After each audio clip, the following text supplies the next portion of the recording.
September 26, call to order and roll call. Judy Nog. I know, none of us have even got our microphones to us. Judy Nog. Mason Moyer. Adam Swetlick. And I'm Crystal Gray. I'm the ex officio non-voting member from Planning Board. Okay. Agenda review, is there anything anybody wants to add or change? Okay. And then approval of minutes, all in favor? Do we have to do a, I know I forget that every time. All in favor? Aye. And I guess we will open it up for public participation right now. Do we have anybody signed up? Nobody's here today. Okay, fantastic. We'll move right forward then into homeownership program overview. Okay. So I'm Leslie Pinkham, and I'm the Asset Program Manager, and I work with the wonderful team in the homeownership program. And this is Edie Erkin. She's here with me today. And afterwards, I'll have her introduce herself, and we'll be taking questions at the end. I wanted to explain what we did. We just put, so we sent a lot of material ahead of time. And so what we decided to do with this short presentation, sorry, is just tell the story of one family who goes through the program. So this is not a real family. It is a real family statistics, but the name and the picture have been changed, obviously, for protection. So we help people like the Sharma family. $54,000 annual income from 2 nursing assistant jobs and Social Security, $3,600 in savings, and in need of stable housing that they can afford into the future. This is a family of 2 parents, 2 kids, and a 64-year-old grandparent. Social Security, we don't know where the Social Security comes from. It could be the grandparent or one of the children. In 2017, the Sharmas closed on one of the city's permanently affordable homes, 3 bedrooms, 2 bath, 1,200 square feet condo, $184,000 sales price, $1,570 will be the monthly payment, which is 35% of their income. The covenant limits who can buy the home and how the home can be used, and limits the resale price. City staff qualified the family and ensured all the requirements of the program were followed during the sale. The fixed rate loan stabilized housing costs for the family. They now have a home of their own. The stabilizing effects of home ownership, they're granted. And, oh, I'm jumping to the thing, I'm sorry, I'm jumping to the next one. They have a stable monthly payment. So the Sharmas had money saved but needed more to cover the 3% down payment required by the bank. A $6,600 solution grant was provided to cover the gap in money that they had and that they needed to close. Grant is not repaid. At the resale value, the home price is reduced by the grant amount. This makes the home more affordable for the next buyer. Grant funds come from cash in lieu payments via the Affordable Housing Fund. Okay, sorry. The future of for the Sharmas. So they have room for the family that they needed for their family. They have shorter commutes for jobs in Boulder, stabilized housing costs, no more rent increases, a community where they can grow roots, and home ownership as an investment.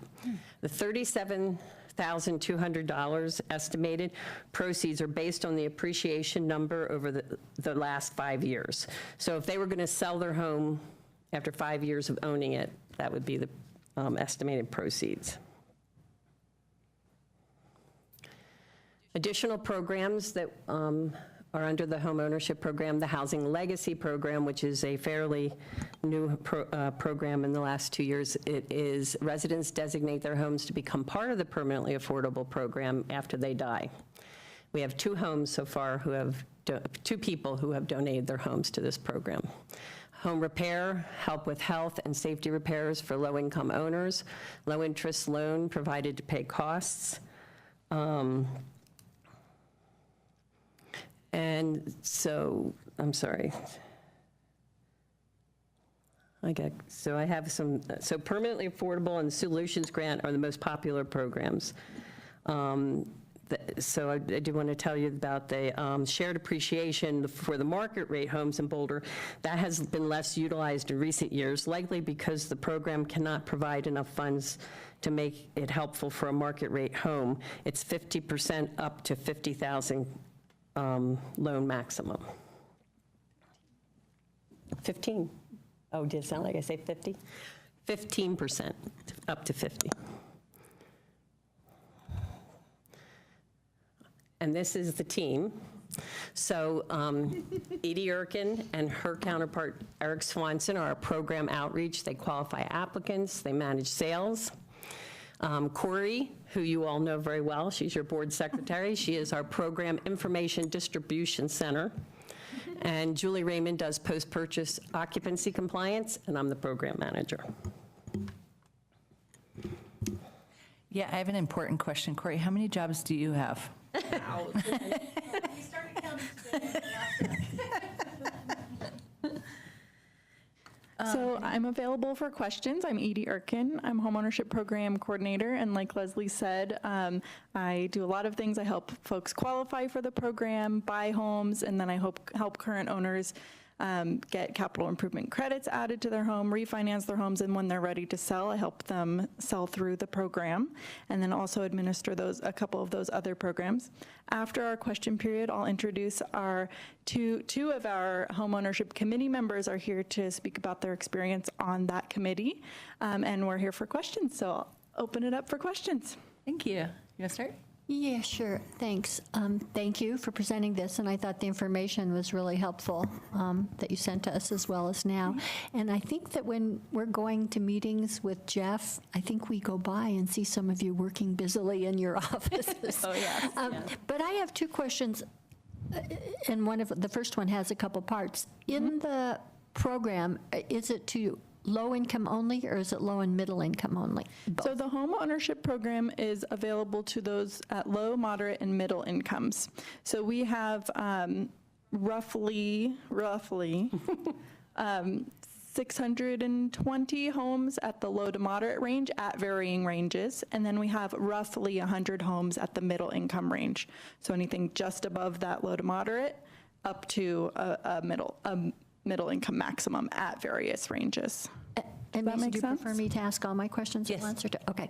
So my part B of this question is for the middle income housing, do you use the criteria of 80 to 120%, or do you use the criteria of 80 to 150%?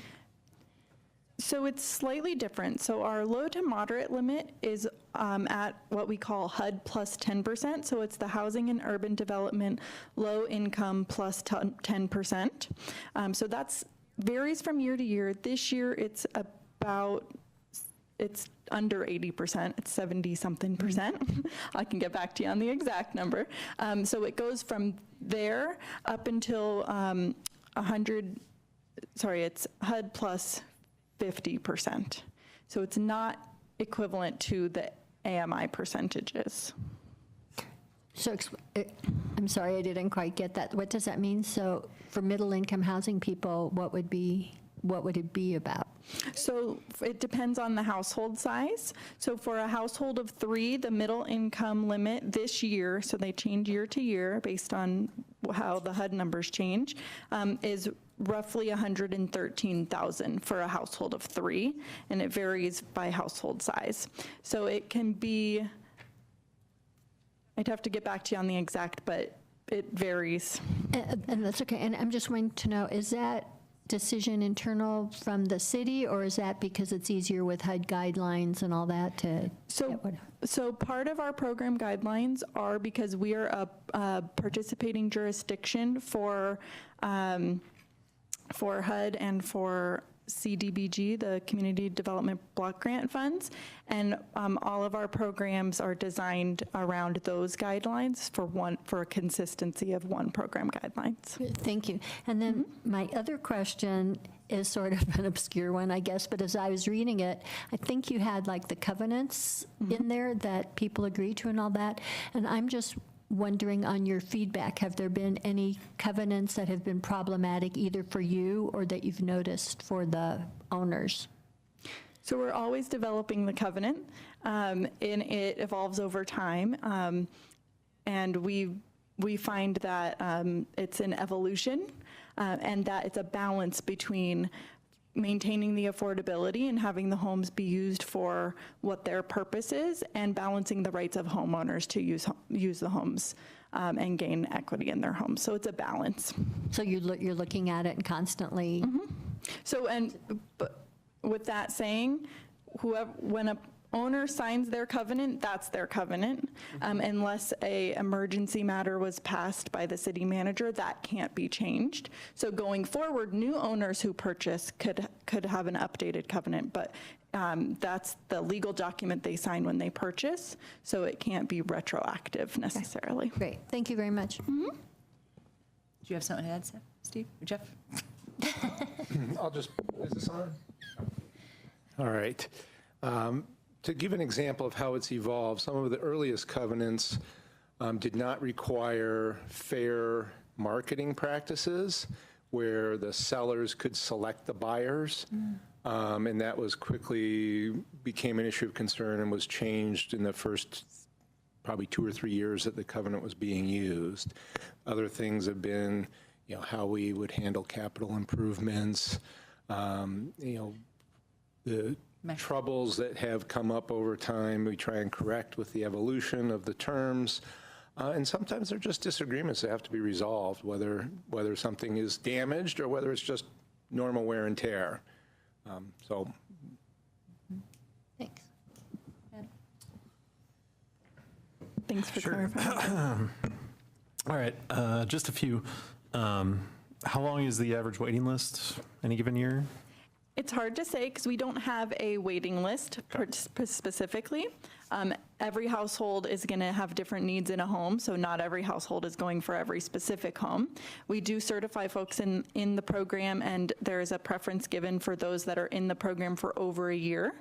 So we are seeing a general wait times of between sometimes as early as 3 and 4 months and up to a year and a half. So like generally 9 months to a year is the typical wait time, but it can be longer if someone has very specific needs in a home and that home doesn't come up. Makes a lot of sense. What is the general makeup of the average people you serve, I guess is the best way to put it. So do you get like a lot of single people, or is it mostly families, or? I don't know that offhand. We did provide a sheet in the packet that had some demographics there. And I'm getting some info here. We can get back to. This wasn't. Oh, and we have the dashboard on our website where you can kind of glean that information, and you can poke around with the numbers there. I see it now. But like, I think we have like 1.2 to 3 people per household or something along those lines. Yep. Did I see you- it. I We see don't see really it? separate the person. No. Gotcha. I was just wondering because I know generally as a single person, it's much harder to buy a home because you usually don't have that dual income. So I was wondering sort of the representation there, especially. That's all I was looking for. So they're allowed to apply for a home up to 1 bedroom more than the household number. 1 bedroom more than So people in the any 2-bedroom household. home, a single person who qualified would be able to. Awesome. Yeah, those were my only 2 sort of glaring questions. Do you have anything, Krista? I do have a couple of questions. I thought your packet was great, thank you. And just full disclosure, some friends and I founded the Affordable Housing Alliance, years ago. We were lucky enough to buy houses in Boulder when we were relatively young, and we noticed that the city didn't have a home ownership program. This was back in like 1992, and we ended up partnering with the city on the piece of property that the Housing Authority owned. I guess it's Housing Partners now on Poplar, so we call it the Poplar Community. And I'm glad to see some of the programs that you started then, not because of that, but you had a homeownership training program that I know people went through and realized that they could apply for a market rate condo, maybe not a single family house, but how do you advertise that program? I noticed in the notes here, you still have it going. And go ahead. The Poplar homes specifically? No, just your home ownership training for people that are looking to get into affordable housing with the home ownership product. Sure. So we have 2 home ownership trainings that we require. We have a home ownership program orientation that we offer once a month, and we have a video that's available online at any time. And we offer special setups of that orientation if someone has needs other than the English version that's online. And then we partner with Boulder County and CHAFA to provide another class, which is so CHAFA is the Colorado Housing and Finance Authority. And they certify folks to teach this home buyer education class. So it's roughly 7 or 8 hour class, and the county teaches it and many other organizations around the state. So someone can take that class from any of those providers, and online. There's an online option for that as well. And it is a really great class. I nerded out on that class. I was just thinking the same It thing. is a really good class for anybody. Yeah, well, I was just saying, we should go to the class. It's free That to would be attend in person. Actually, that would be great. Yeah. So that class, you can find links to that class on our website. If you go to bouldercolorado.gov/homeownership, and then click on the required classes page, and then there's descriptions and links to those classes on that page. And it's open to everybody, anybody. Just another follow-up question on the home ownership is, how often do houses come on the market? You said you have about 720 or so? So it varies. We have some new homes that come into the program, and those are advertised in advance, but then the rest come available when a current owner decides to sell. So it's really hard to say. I don't know how many homes will come up in the next month. Over the past 3 years that I've been with the program, we tend to have a few a month. So, yeah. And then I'm aware that Habitat is really kind of the major home ownership builder. At least that's my impression. Correct me if I'm wrong. But do their houses then, when they're sold, come on the market through this marketing program? Yes. Yes. So Habitat for Humanity, we partner with them as well. They select the first owner of the homes they build, and that owner and buyer helps build the home. Then one of our covenants gets signed and recorded on the property, so then it still has the same permanent affordability restrictions. So once that first owner decides to sell, then it gets sold through our program, and we administer those sales. Great. And then just one more. So your home ownership committee, I read about it. And when is that announced, and how's it announced? Is it announced with the rest of the board recruitment for the city? Gosh, I don't know. No, it's a committee, and the members are appointed by the deputy director, the director of Housing and Human Services.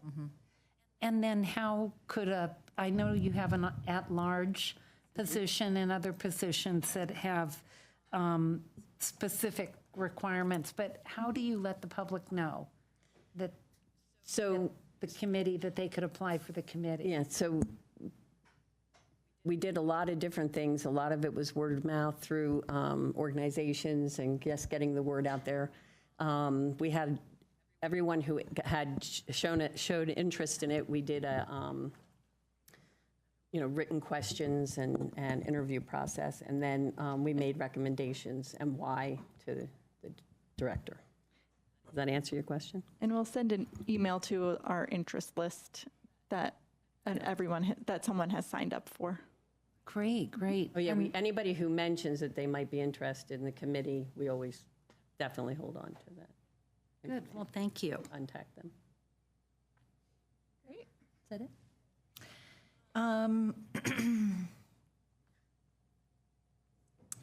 the home legacy piece of it, I watched, I don't even know where I saw the video on that. I think it might have been something from Channel 8 when I got the video on that. So can an owner opt to also, I think the first one, she had offered it and it had gone to a family, or it hasn't, or something to that effect, but I'm curious, is it also recognize that potentially selling it and using the money to put into building more units is possible, or is it held in trust the way it is? Anything's possible. It's a conversation, and it's figured out by what their desires are. So the person who came up with the idea originally was the first donation, and her vision was to have a family in that home. And then the second was exactly the same. All different options can be looked at and tried to figure out, because it would be wonderful if someone in Boulder would like to give us property that they wouldn't mind us redeveloping and getting more than one home. Right. But it also would be really nice to have families in all the areas, in Boulder that there aren't permanently affordable homes. Mm-hmm. And with the home repair, were you saying that it's underfunded, or that you're struggling with funds on that? No, it portion? wasn't the home repairs, and I'm sorry, I did get I had, too many notes, so. So the home repair program, that's administered by the county. And it was the shared appreciation loans that I was talking about when I said that they're for market rate. So that program is, there are funds available for it, but it's underutilized. So the shared appreciation loan program is loans on market rate homes within the city limits of Boulder. So it's a loan up to 15% of the home's purchase price, maximum of $50,000. So $50,000 towards a market rate home may not be enough to cover the gap to make it affordable for someone to meet the income limits for that program. So it's still utilized, but underutilized. Yeah. Does that make sense? So the funds are available.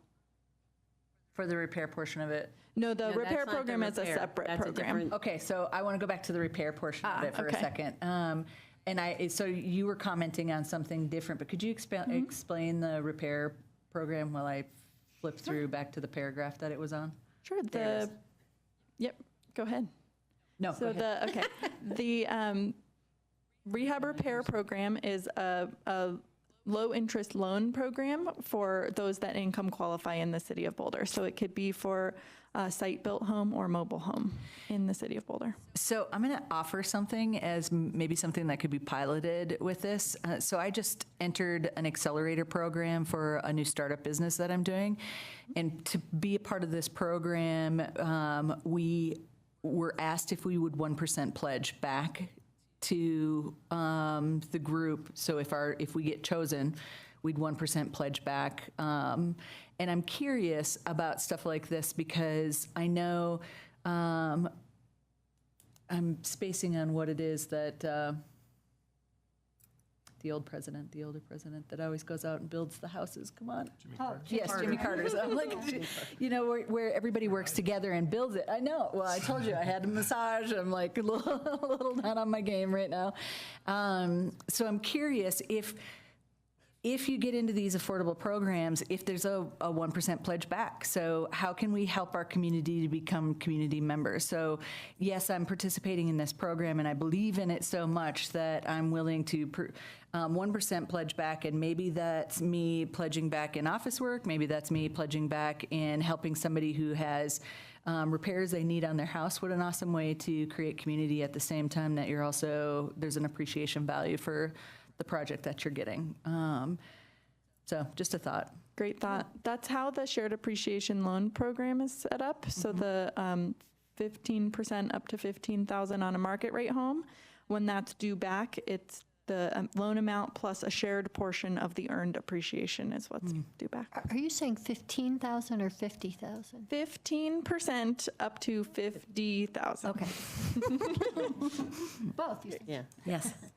And then I'm curious about the actual process. So if I came in there and I went to these 2 classes and then I fill out the paperwork, is this a lot like social work where you're caseloaded somewhere and somebody's watching you go through this process, or are you just, this is all self-managed and you're then plugged into a porthole and you watch for houses, or is there assistance in that? A little of both.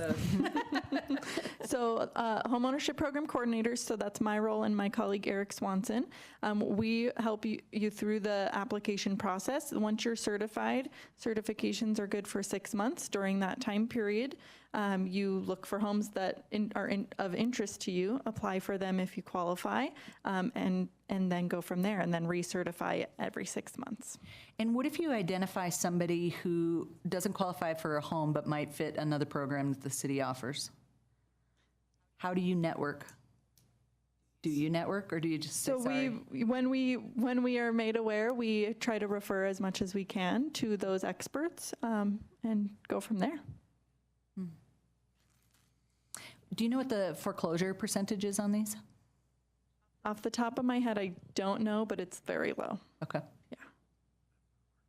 Go ahead. Roughly 1 a year. So out of those 700. And they just one enter out of right back into your 700. pool then, and, With a bit of a process, but yeah. yep, I imagine. Yeah. I had one more quick question. Under asset limits, does that include things like retirement accounts? So- What's listed under assets? So essentially? assets would be funds that you have in checking savings, any money market accounts, stock accounts. We do include some retirement accounts, but we exempt some depending on your age. Okay. So it does include it, and then we take some out. Does Interesting. that make sense?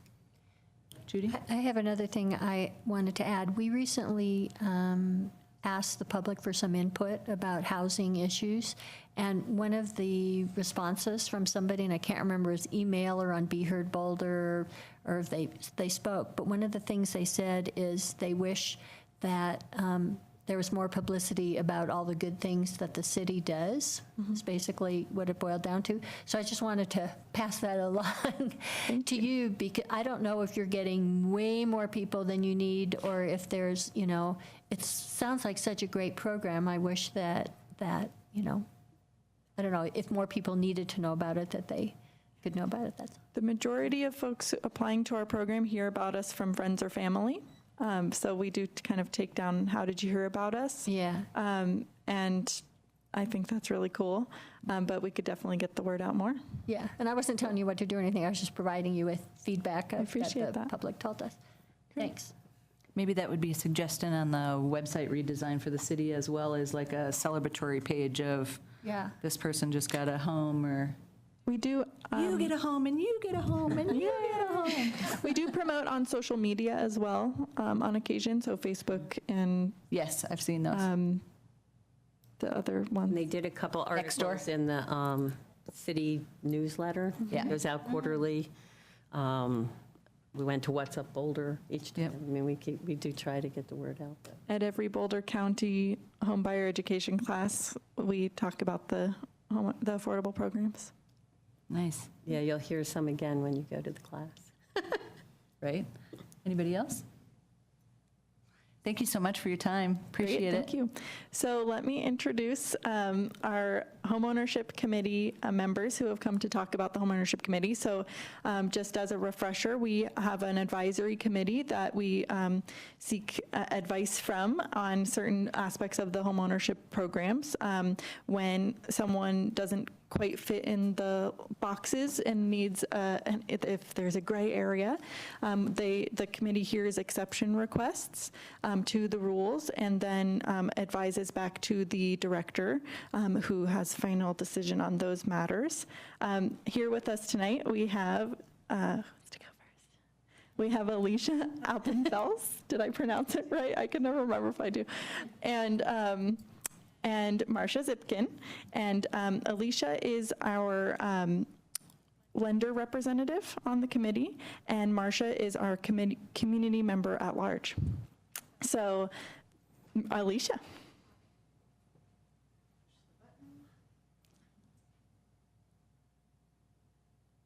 Hi, my name is Alicia Alpenfels. I've been you can't hear? Is it green? Hi, I'm Alicia. No, you still can't. The green light's on. Are you guys hearing it back there? Because I'm not hearing it up here. Yeah. See red? Here, let Is me, that one of the I can broken take ones? That way you can just hold it. Yeah, just hold it. And you get to work the room. I had to hold mine. Hi, my name is Alicia Alpenfels. I've been a mortgage advisor for 17 years, and I've been on the homeownership committee for 9 months. I was appointed in January, so I'm 9 months into a 3-year term.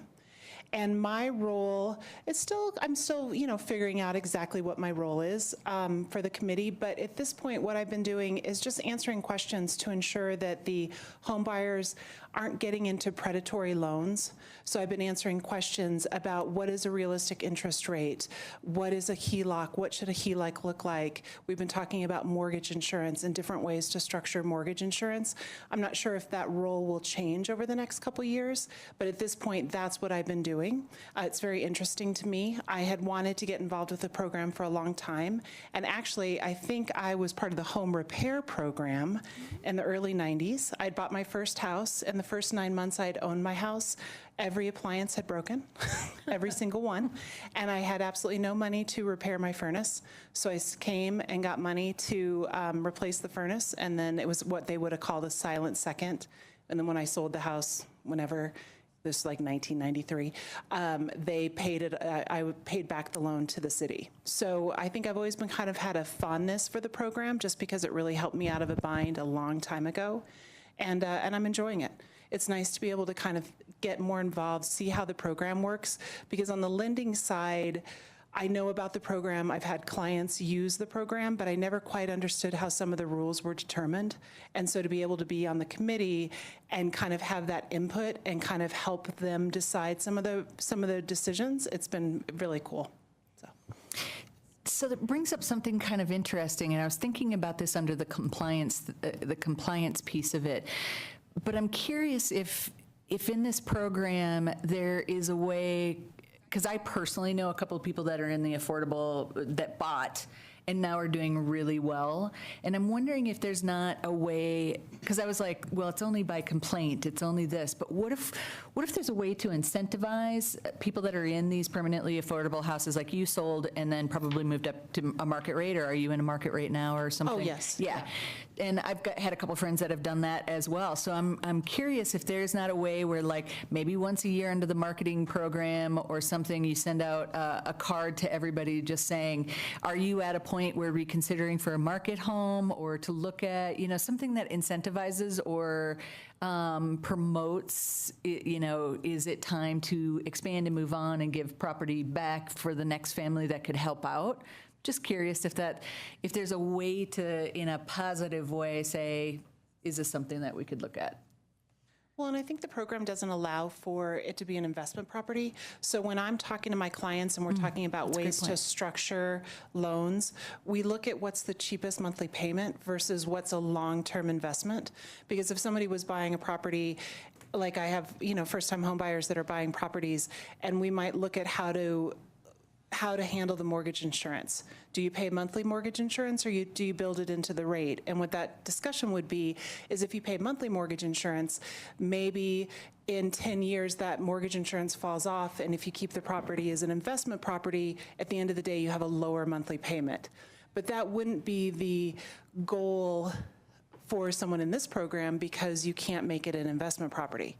So I think that in and of itself kind of lends to move people up. But in this increasing market, it will be hard to step out of this program and go into market. Unless we offer an inventory like tiny houses and land lots that you could purchase into that were more interesting for some other people. Sure.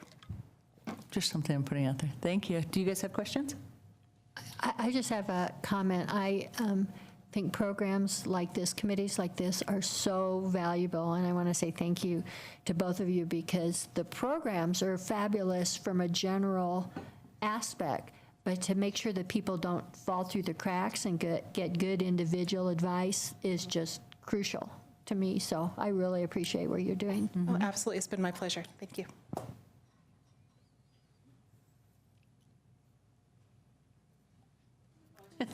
Yep, I have no mic.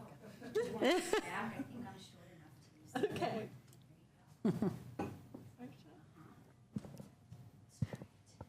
And here we have Marcia Zipkin.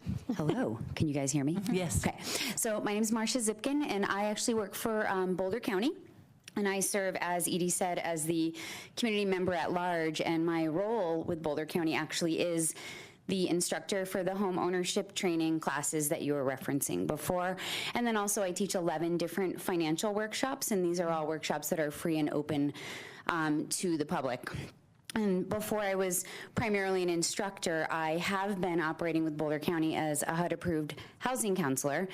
And basically what that means is I would meet with folks one-on-one, and I did this extensively through the foreclosure crisis and the recession and all of that. So I have just basically a lot of experience and a strong interest in working with folks and educating around financial well-being and financial stability as that leads into home ownership. And you know what I know from doing this for 10 or 11 years is when there are stable housing options within a household or a family, they're able to focus on and build stability in all the other areas of their life.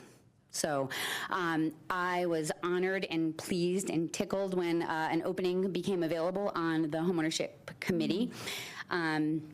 So that I could kind of come from the other side and kind of see, you know, for years of teaching the homeownership training class, I've been working with this program. People have been using that program. I've been educating them about it.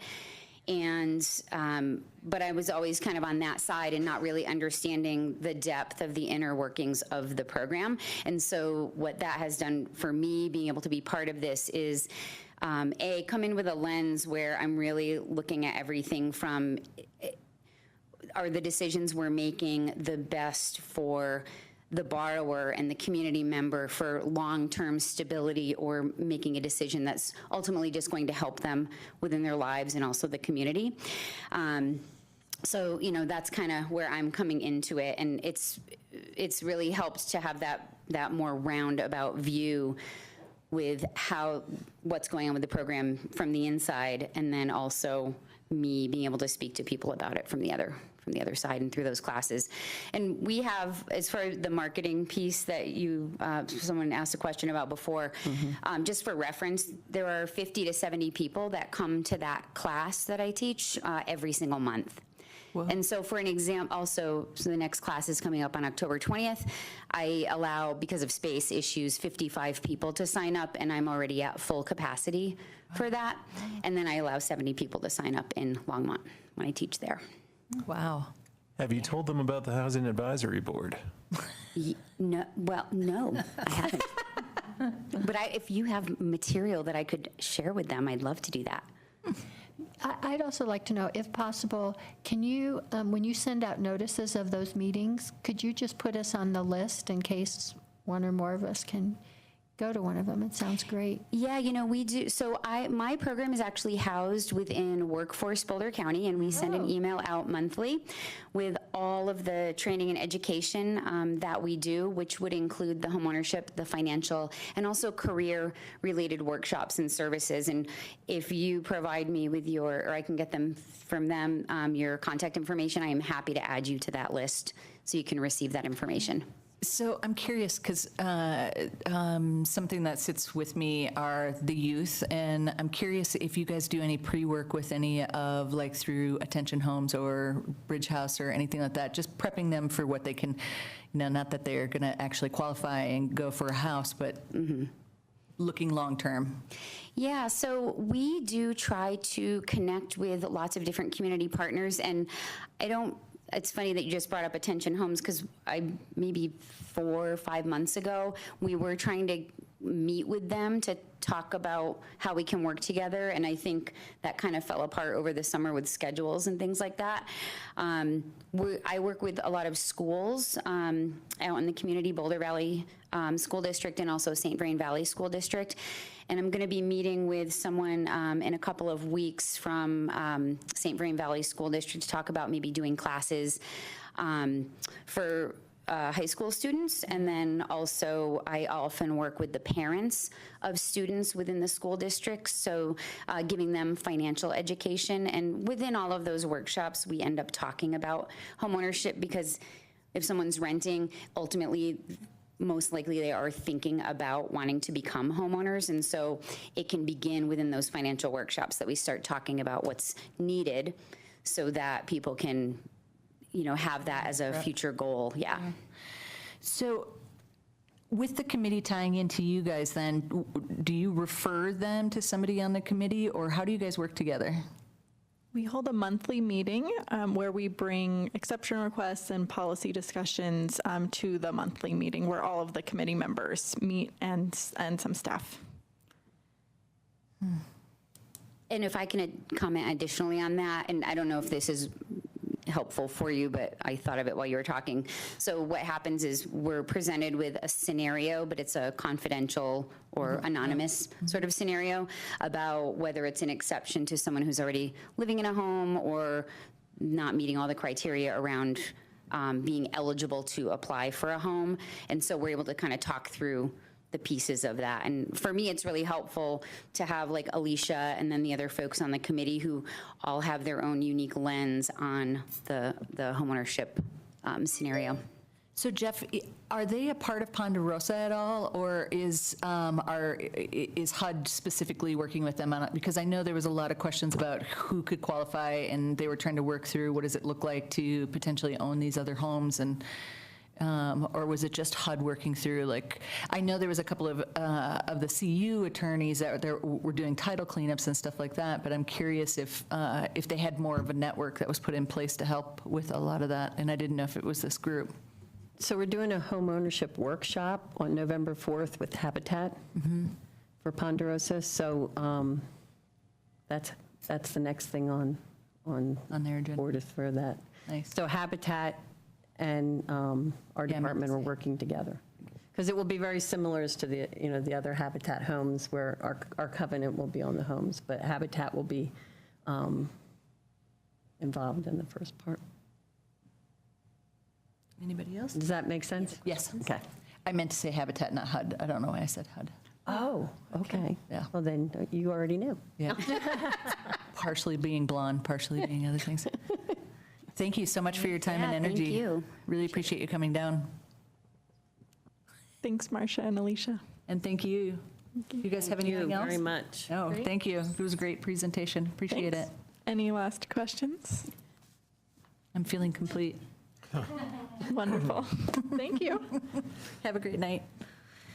Okay, so we'll go to matters from the board for our standing committee reports, public engagement. Okay, I'm leading off public engagement this evening. So first thing, we're going to talk a little bit about the session we had where people came with their housing solutions. Judy and I are still working on that report, recording everyone's interests and, the solutions that they came up with to the problems they also came up with.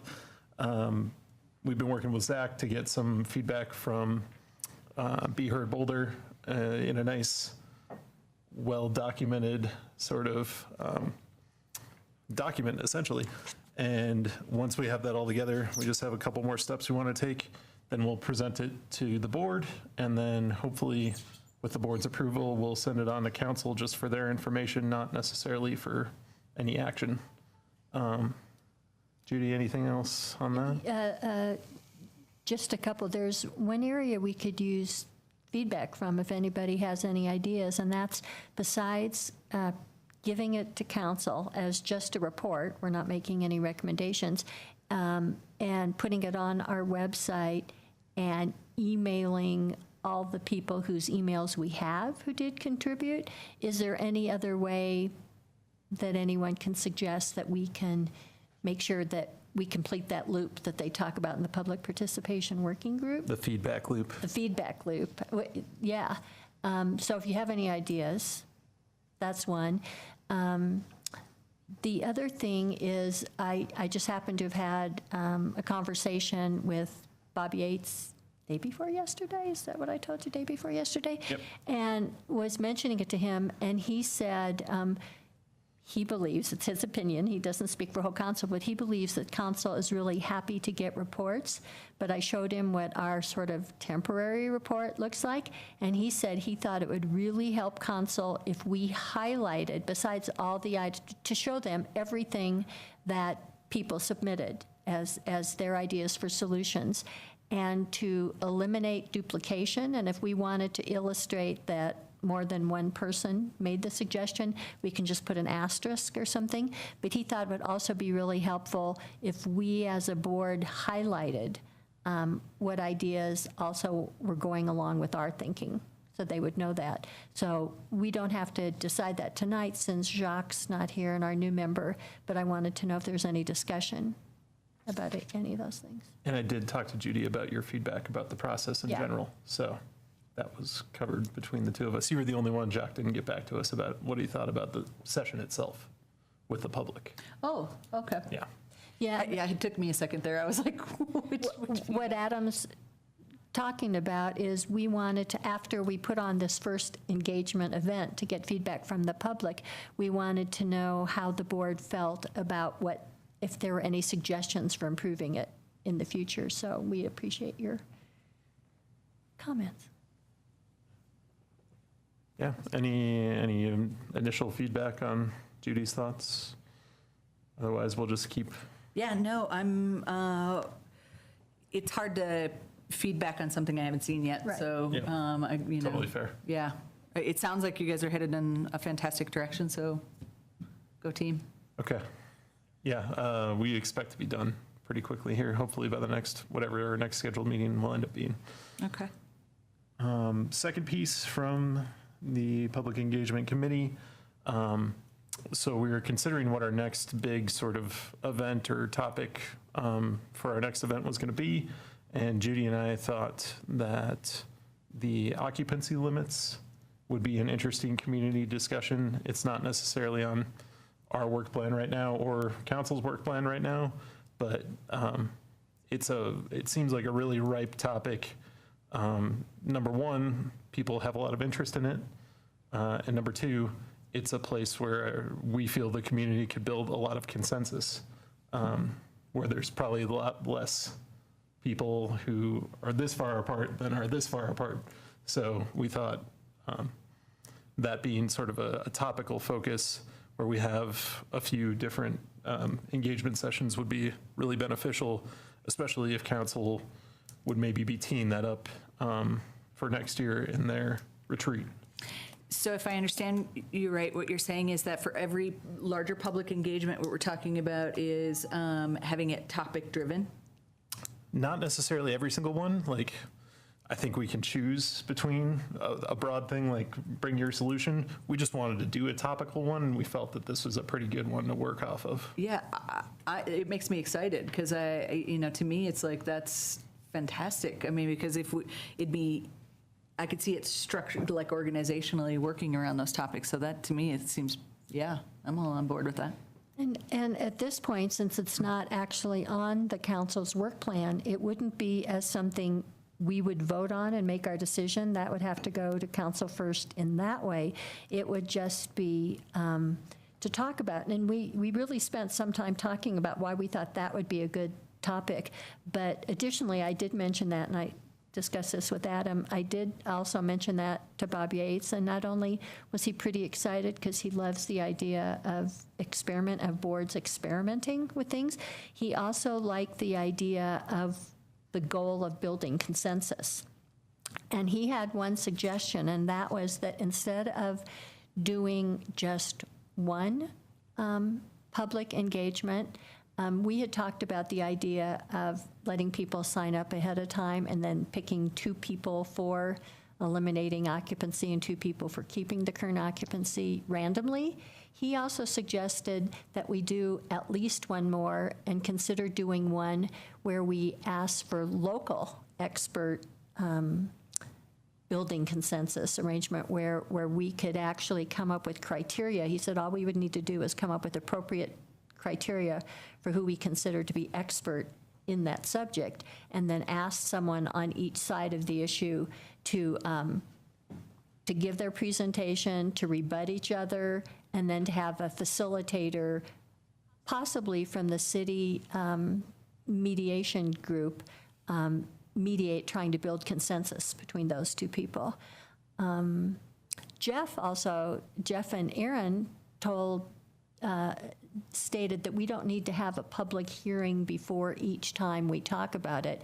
It'd probably be good to have a public hearing at some point on occupancy, but we don't have to have a public hearing before each time we talk about it, because we're not voting. Talk about what?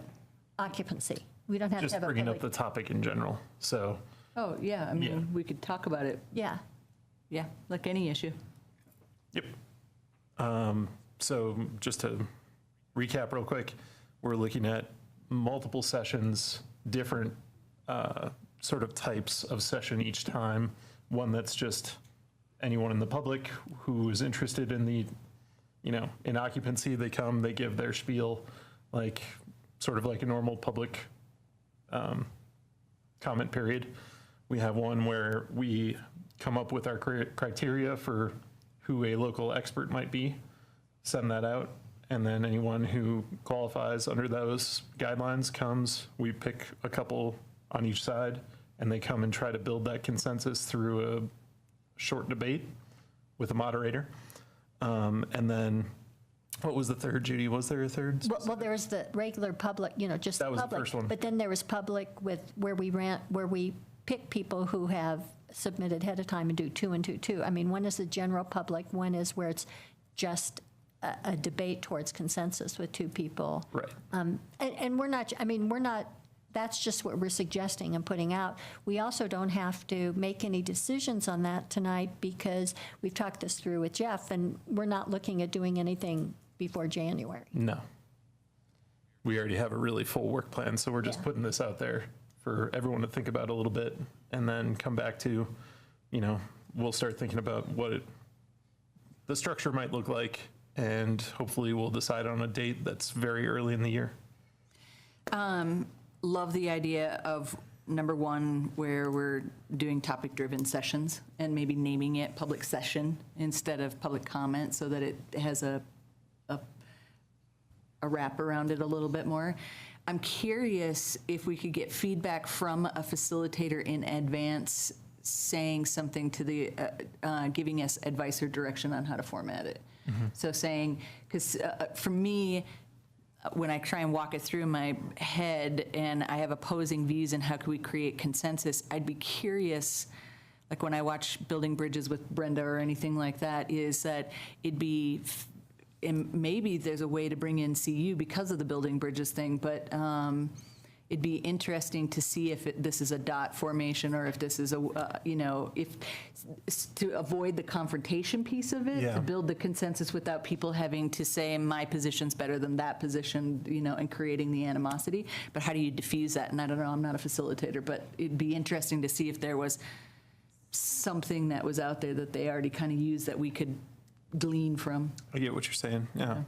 So I can't believe I'm blanking out on her name, but the person who's in charge of Be Heard Boulder, why am I blanking out on her name? You know who I mean, Jeff? Sarah. And so Sarah would be somebody I'd be happy to talk to, we've both talked to her about this stuff before, and maybe Clay Fong, who's with the communication, the head of the mediation part, might have some ideas for us. If you like, we can. What do you think about that, Jeff? I think it's a great idea to connect with the community engagement team, whether it's Sarah or Ryan, to help structure how this might work and get their advice on timing, structure, facilitation, because that's something that we're working hard to develop. And do you think Clay would be a good one to give input on how the actual, like how one would try and get the mediation piece going between people? I think you would want to structure the discussions and decide what the goals are, and then work with Clay and others to identify good resources to help you accomplish that, whether it's from community mediation or community members with particular skills, of which we have a wealth of people who are good at helping conversations be moderate and productive. So Cool. I had a comment.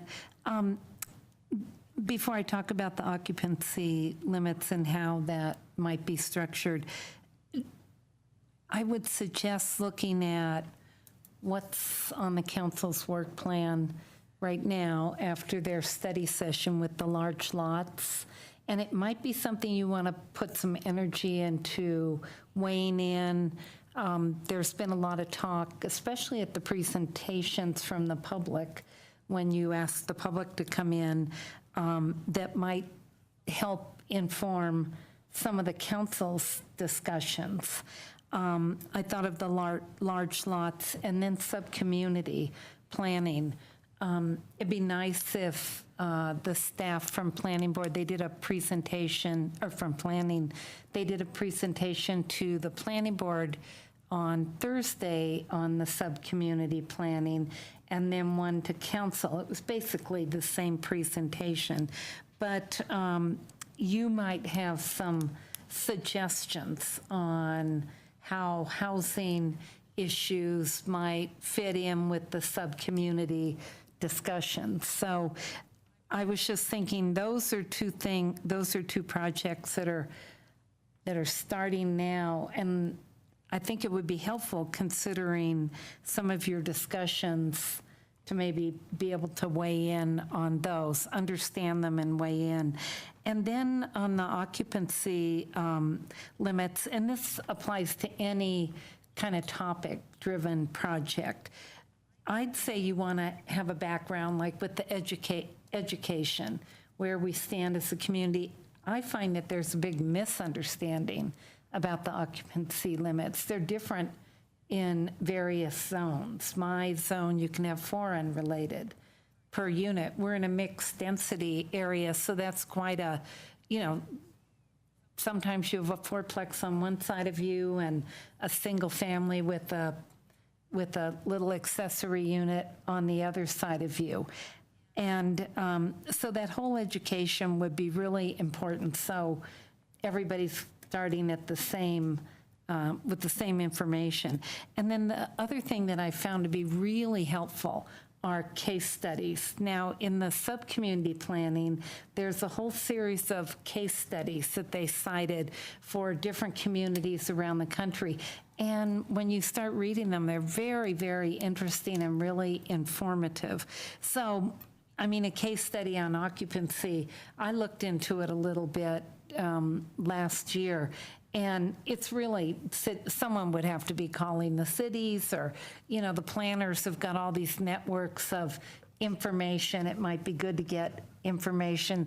I think we might be surprised. There's a number of cities that just do not have occupancy limits, and they're set by the fire department. I called the planning department in Palo Alto, where I'm from, and that's what they told me. The fire chief sets the occupancy based on the size of the house, et cetera, the bedrooms and all the square footage.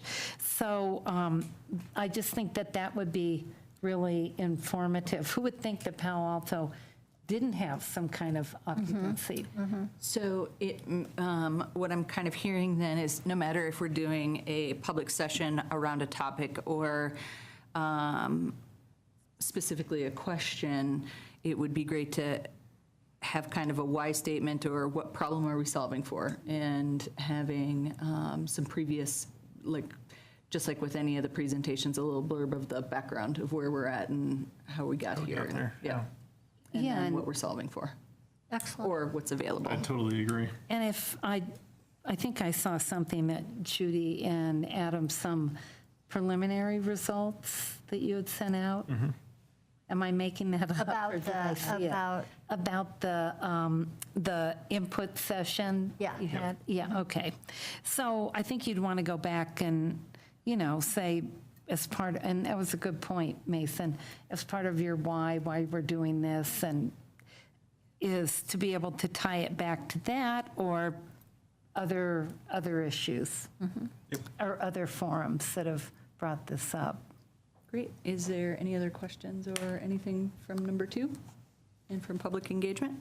Those were the only 2 Okay. we had.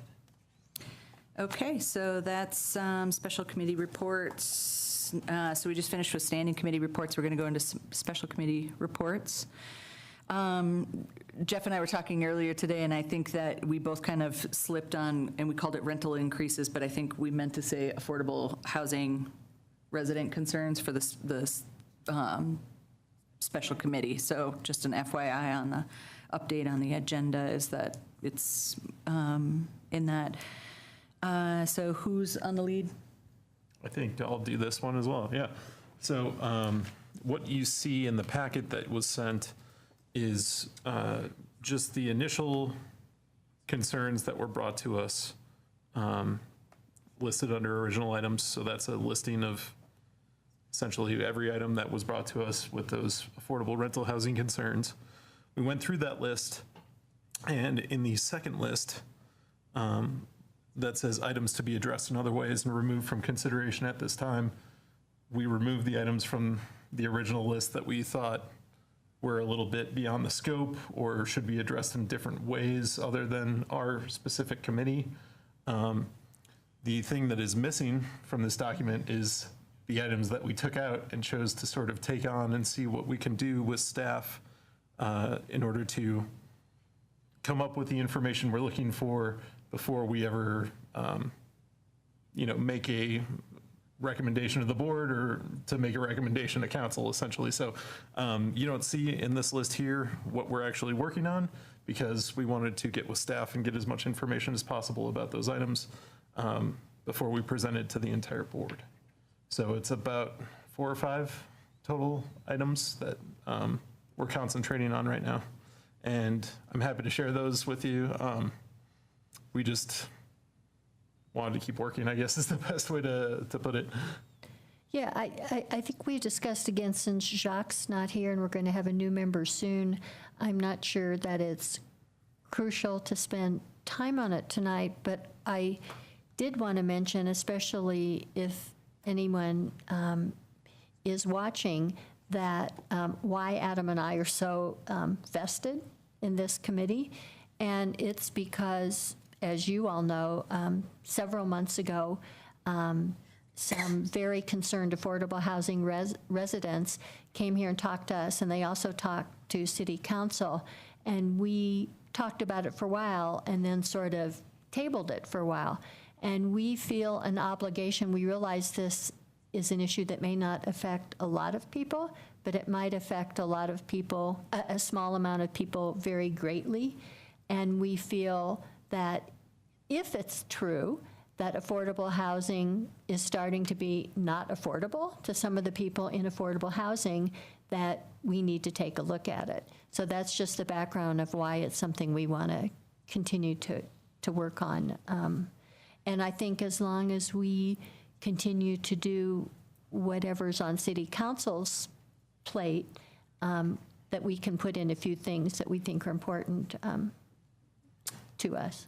So next steps are to, we've already talked with Jeff about what staff might be able to provide in terms of the information to the questions that we're asking them.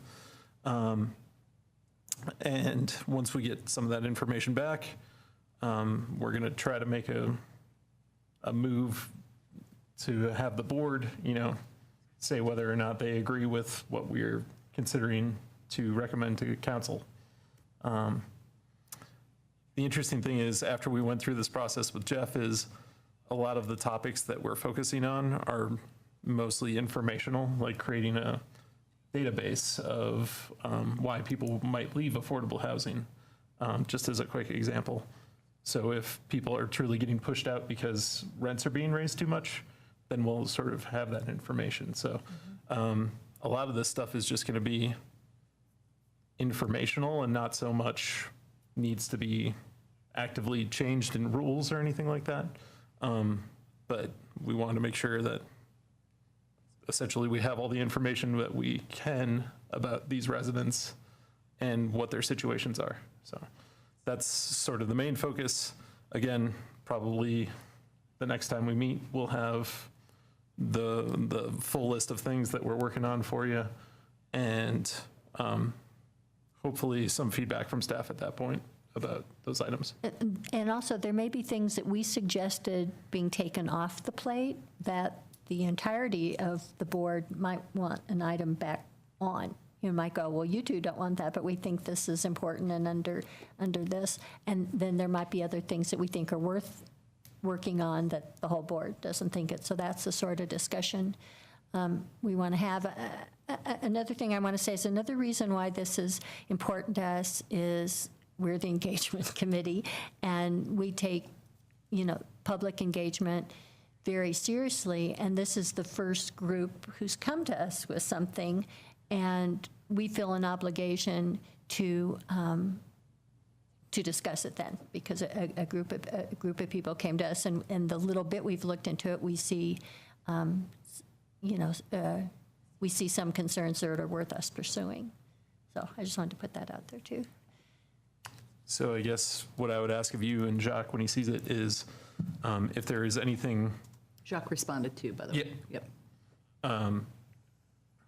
that you saw on the list that we removed that you really want back in, that would be great to know. And I saw that you responded with what you thought was important.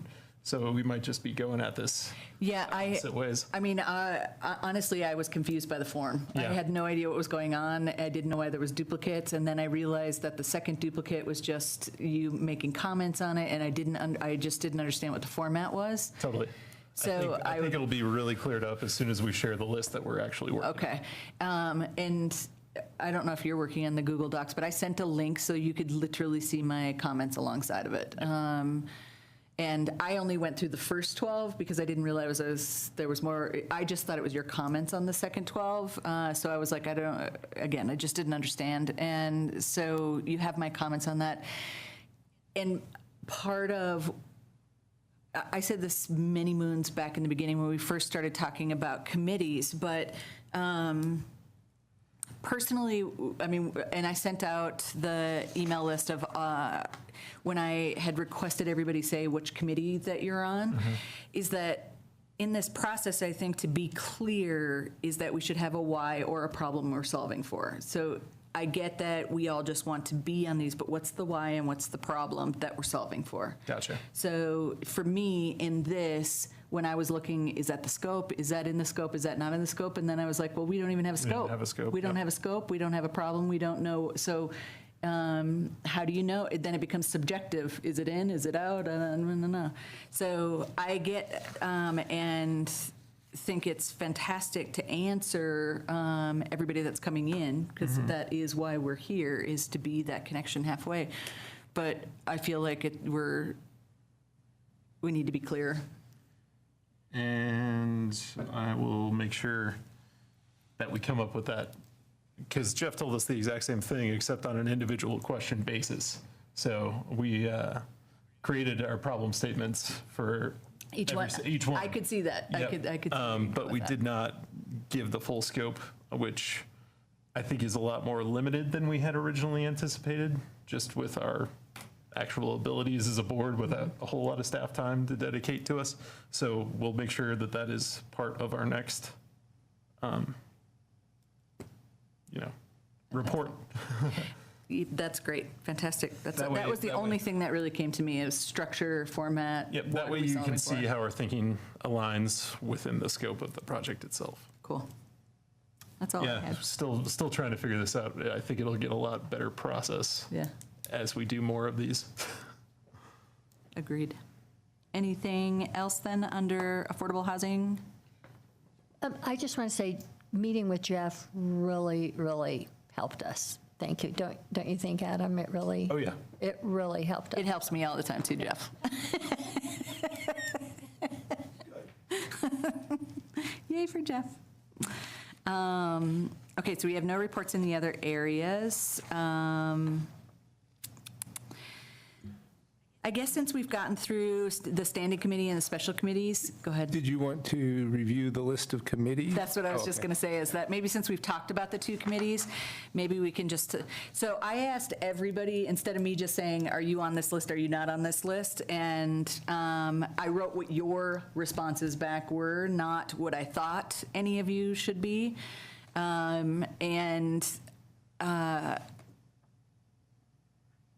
this is what came about with that list. So we've got public engagement, you two, board liaison, Judy, Alpine Balsam is Jacques and I, CU is Jacques, but I thought you were on that too? I am. Okay, so I didn't put you on there because you didn't say it, but regional housing is Jacques and I, and none of you guys mentioned sub-community planning, but I put it on there, even though, like Jeff and I talked about, is like we all wanted to be a part of it, but since nobody said it, I said it and put it on there and said that we would talk about it. You know, whether or not or how we move forward on that is one thing, but I just put it on there. Is sub-community planning on long-term simply because it's a 15-year process? It's probably longer than any of our terms. But I think it'll be something, yeah. And, you know, like Crystal was just saying in the last piece of it is that, again, for process, to me, I see the same thing that what you're talking about is, and we can link those topics to it, is that if we see where city council is going and in this sub-community planning, you know, we know where they're going with their presentation last night, where they're going for Q1, for Q2 in 2019, we might be able to do a public engagement right in front of that just asks some questions that they may want to know the answers on, that Kathleen might want to know some answers on. So I see it all kind of in a flow chart in my head of how we could start to work on some of those processes and inform our work plan for 2019 as well. So special committees, we've got the Affordable Housing Residential Committee, and so you're going to present again next meeting? Yep, next meeting. Okay.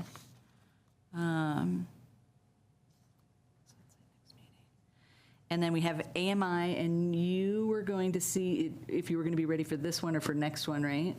Yeah. I know Jacques sent a short list of Yes, revenues and salaries and a comparison, yeah. Yeah, but that is the only part that's really happened at all, so. Okay. We haven't had So the you'll just time. let us know? Yep, we'll let you know when we have a report ready. Okay.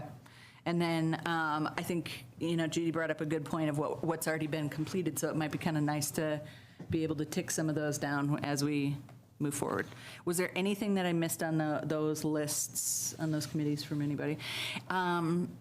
And I might just do a plug again that for each one of these, I think coming up with a why statement or a problem that we're solving for, even though like with Alpine Balsam, what's our contribution of us being there, so that, what's the scope of us being there and what's the use of our time and something along those lines so that each one of them are clear. So if everybody on your committees could just work together on coming up with a scope, I think that would be awesome if everybody's into it. Cool. All right, so you feel clear about that, Jeff? Are we on the same page then with all of those? Am I missing anything? The one we have listed that you didn't mention was community benefit, the community benefit project. Similar to the way we've been thinking of sub-community planning is that you would have somebody or someones from the committee that really become more in-depth, have a more in-depth familiarity with that project, and they're able to be more of a go-between the project and the board if there is a broader board discussion. Like you have the sub-community planning presentation coming. It's currently scheduled for November, and that will be an exploration of how you would be engaged in supporting that project and providing your input to council as that project moves forward.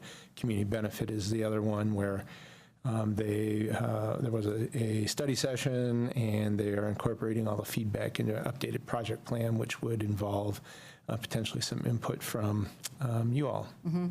And I think right after that presentation was the one that Jacques and I were interested in being on that and had signed up for that, but I just didn't put it on the list. I don't know how that got missed because I feel like we talked about it and I just didn't put it on there. But thank you for the reminder. I didn't reply to your email, I guess. Our brainwaves weren't working on that one. Okay, so that's committee work. Unfinished business, so the independent study approach. So the home ownership was independent study, right?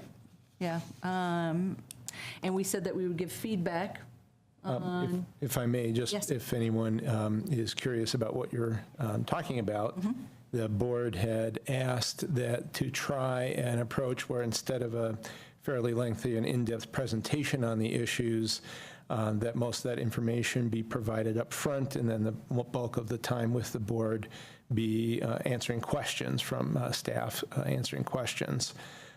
So we've tried it two ways now. The first time was no presentation, and I believe you had consensus that a short presentation made sense to kind of set the stage for the question period and introduce the issues to anyone who hadn't had a chance to read the packet. That's what was tried tonight with homeownership. So you had agreed that you wanted to try it twice. So this is the opportunity to check in on how that's working for you. Thank you for that package. Anybody have any feedback? Okay. We're going from this direction that way, it seems like. So I liked them.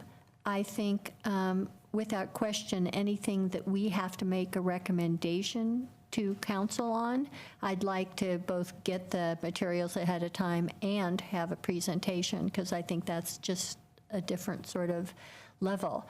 But I want to understand that. so anything that we have to make a recommendation on to council, something that's on their work plan that they want feedback from us, that they want us to weigh in on. Okay. I would like there to, besides being the packet, in the packet, I'd like there to also be the in-person presentation.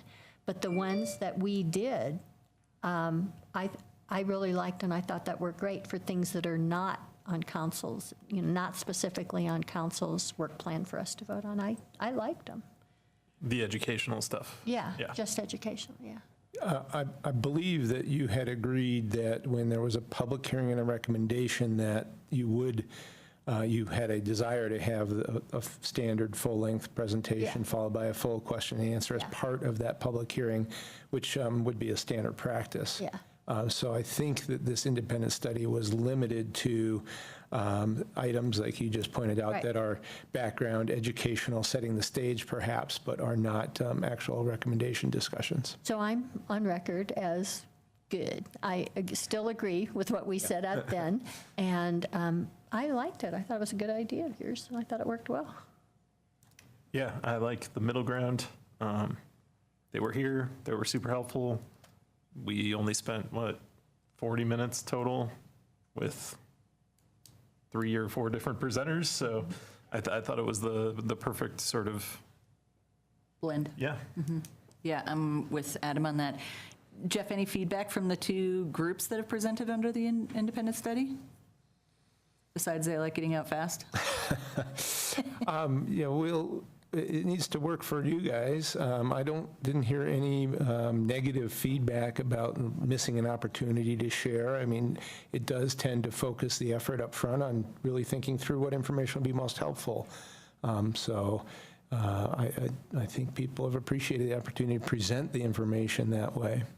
Great.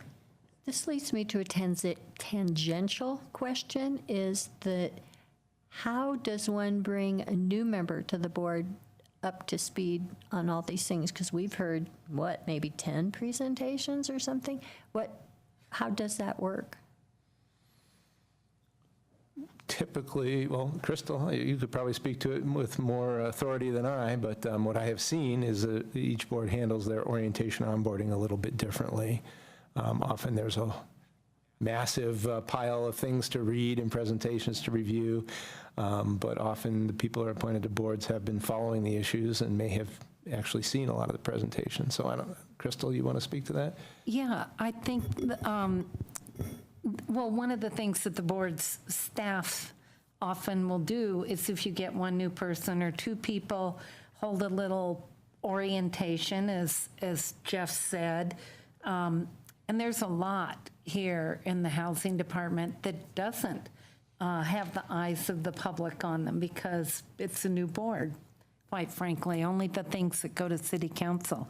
But I think the agendas would be, and the packets attached to them would be a good starting point. Not everything has been televised, so that might be less of a resource.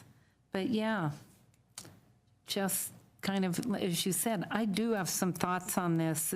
I do like how you clarified, Judy, that anything with the recommendation that would go to council would have a full presentation, just because it's helpful to the public, especially anybody that wants to make a comment and be well informed. The only problem I have with the way this is set up is the questions just still kind of, they're not organized in any topic. So maybe the last slide could be a number of topics that were covered in the memo and just put them up. I don't know if it would be helpful to have people send in questions ahead of time. That might be too much, just too much to ask, because there's So you new mean structure information. our questions? Structure our questions, yeah, because it looks like when you watch it, people are bouncing around from topic to topic. And if everything on qualifying for loans could be under one topic, if everything, kind of actually, it's kind of organized in the packet as you're reading it. There's different topic headings and, and you could just say, do people have questions in this area? Because it does seem a bit scattered. So yeah. if that would assume that they didn't have the packet then, and that they were, if we bundled questions, because wouldn't they need the same context with us jumping around as they would with the questions? So wouldn't they be helpful by using the packet anyway? See what I'm saying? Yeah, that's kind of the same thing. If you want to go through the packet and say, are there questions on, the rental agreements? Judy, that was one of the things that you brought up or something. Or are there questions on the homeownership committee? So it doesn't have to be it just would help organize the discussion a bit. Could that be handled then by the people making the presentation when they say questions? Just list the topics that chapter headings or whatever of the topics, Yeah. and then we went through it that way, so we could ask our questions in an order that maybe would be easier for the public to. And I guess before we go too deep dive into this, how many or more educational pieces do you have? Because didn't you and I look at it and we don't have any more independent studies anyway? There are background kind of information items, of which there are a couple that we certainly would recommend. But as a standing board, there will be numerous educational presentations, throughout the year. Often a project will be introduced to you that way long before you're asked to weigh in, as a way of giving you some context and the ability to study it before you're asked to deliberate on it. So, Good point. Yeah. So that brings me to the council's meeting last night. I get mixed up on what day, on last night, where it was two topics, as you and I mentioned, that were both of interest to us, to the Housing Advisory Board. Is it possible that we can get sent those packets, or maybe do the same thing with those? Because those are things that are going to be coming up for us, correct? Or is that too early? Are we too early for doing that now? Well, the Certainly packets are online. study session packets are available at any time. And there will be, assuming that we keep a sub-community planning project item on your agenda, there will be materials in advance, which may be the study session packet, or it may be something more developed in response to the feedback from council. Does that answer your question? I'm not sure I Sort of. got I'm it. just thinking, I realize they're online, and that's where, I looked at them, but if they came to the whole, to HAB as a whole and were in our packets, it seems to me it would show something that these are housing issues of importance to the board and the whole board, rather than me just deciding, or you just deciding, oh, I'll go to the meeting, or oh, I'll look it up, that these are important to us. These are relevant. They're housing issues, and we have the packet, and we can either decide to have staff answer questions or not. I just thought those were two really relevant topics that are going to be coming up for us in the future. And we've had preliminary presentations about like alpine balsam that again is emerging. They're not coming in the future, and we've heard different iterations of them. And that seemed like two pretty important things that we get lots of emails about both of them. You know, the problem with reading the city council packet is they bundle everything together. They don't break it out in individual topics or agenda items. Now, the planning board, Cindy often will send a full packet, but also has it all broken out. And I think that's what I sent you all, the sub-community. I hope you got it. I didn't get it. I sent it to the HAB address. Did I you got, get it, Judy? It's not sounding familiar. Okay, I'll resend it. But it came to the planning board in just one nice packet for the sub-community planning. I've got that right here, and I'll just send it on. And then, like I said, the council one, you'd have to go the planning, well, I think we could, for the we could- large lot.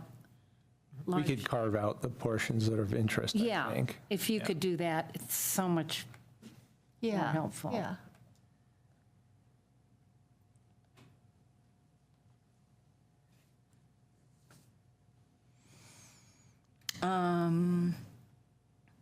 Okay, so that was kind of off topic on the independent study a little bit, but so we're overall good with the blend? Yes? Okay. New business, initial discussion of process to develop HAB's annual letter to city council. So to start the discussion, did everybody read Jeff's, Jeff sent out examples of all the other boards' letters to city council from last year? Yeah. You looked them over? Yes.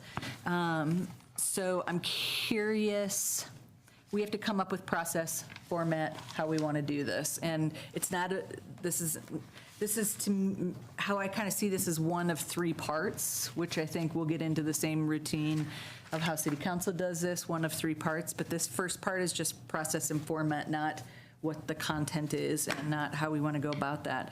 So does anybody have ideas on process and format and how you'd like to move forward on developing a letter to city council? I have a question first. Crystal, is my understanding that the board is very likely to come up with a few questions this year? Do you have any idea about that? That the committee for deciding if there's questions that goes to everyone, that the committee is Bob Yates and Lisa Morzell? Do you know anything about that? And that's just like last year, you were asked questions in your letter about what are the top three priorities you see for the city, that we could expect that there may be questions. That's a good point. That's a very good point, because that was a little bit of a departure from just every board just giving their suggestions. So I think it might be somewhere in there. People reference. So what I believe is being discussed is last year, council asked all of the boards and commissions to structure their letter, at least in part, around, I think it was 3 specific questions. Right. And that is, I do not know if they intend to take the same approach this year or not. And as you noticed in the letters that the boards and commissions wrote, they took different approaches to responding to those questions. Sometimes they limited their responses to those questions. Sometimes they expanded beyond that. I think there were a couple of boards and commissions that did not provide a letter, but the large majority did.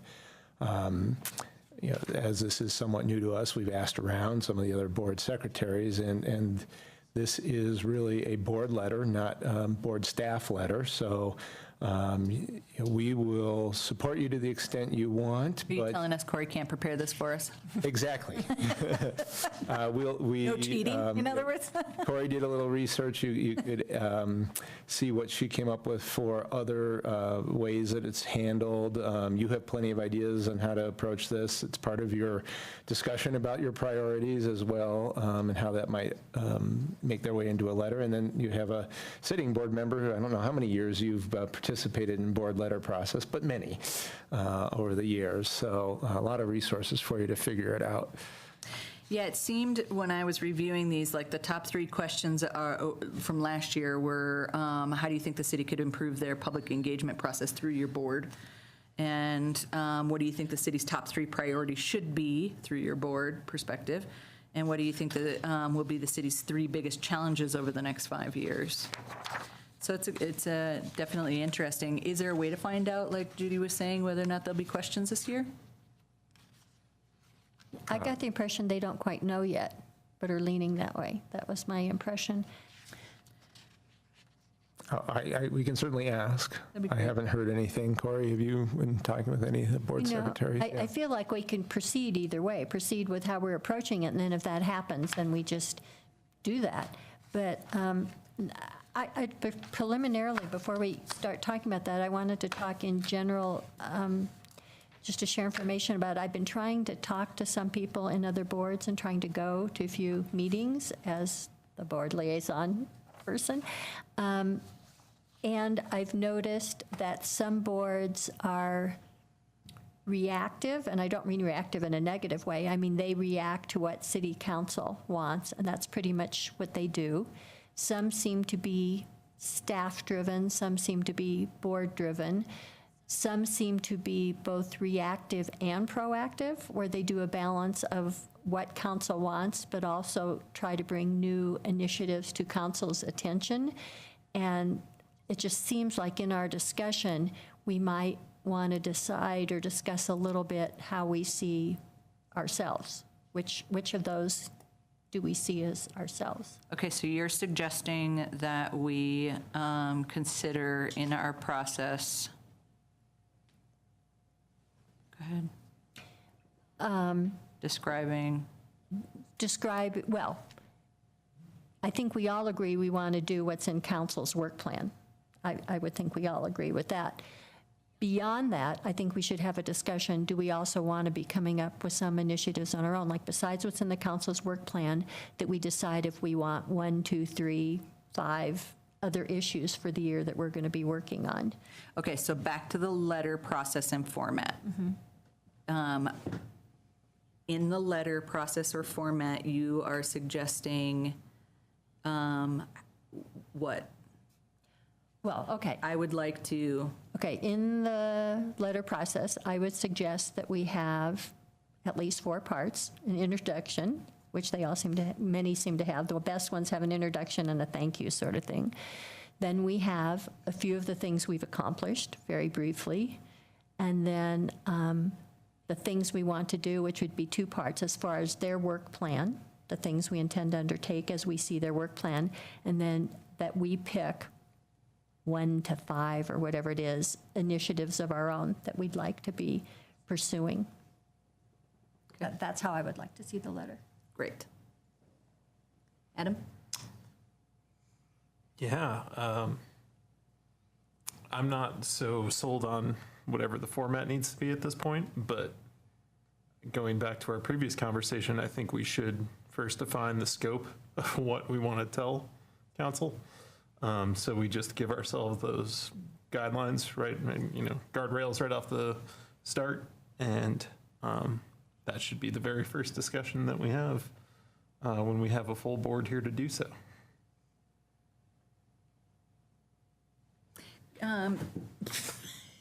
Could you define a little bit more about what you mean by scope for this, for the letter? Just a little, I'd just like to hear a little more what you're talking about. Sure. So I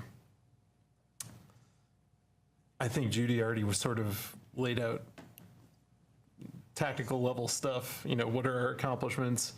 I'm saying, do we even need to talk accomplishments at this point in the board's history?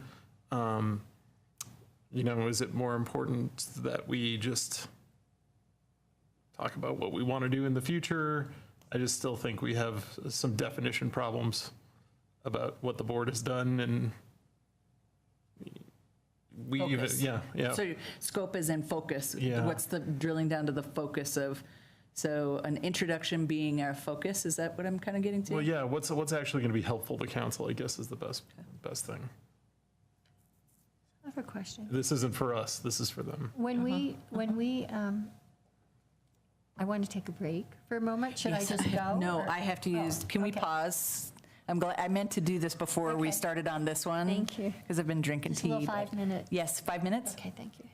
Fantastic. No, I'm glad you said that. I was afraid of moving it. I was starting to not listen very well. Floating. I meant to do it right at 7:30 as I have a little note Yeah. saying, have you seen this guy? He's been at the back of my house 3 times on the Ring camera. No, these are my grandchildren. I was going to say, that doesn't. So that's.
We left off with Judy. We did? No. No, It that's was me me. just saying I had to stop. Okay, and we stopped in action. Go ahead, Adam. Yeah. Again, my only contribution at this point is what is actually going to help council. That should be our focus. And those are kind of my personal guardrails of scope. And Crystal, did I see your finger up? Yeah, let me turn this on. Just the process of how it's going to come about, whether or not the city council asks for answers to 3 questions, or if it's just, please give us your ideas about things that the city council should be aware of or interested in. And what you're going to need is you're going to need probably when you get that letter, that everybody, this is what I would suggest, everyone looks at it, sends their ideas into one person, so you're not having a serial meeting.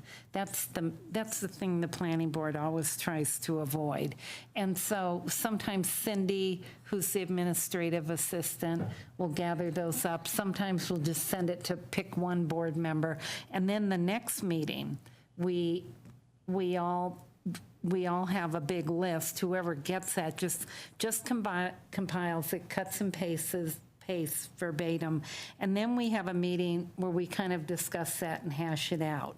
Then we delegate one person who's a good writer, a good organizer, to kind of put it together, and then we'll discuss that final draft, and usually there could be a little bit of wordsmithing.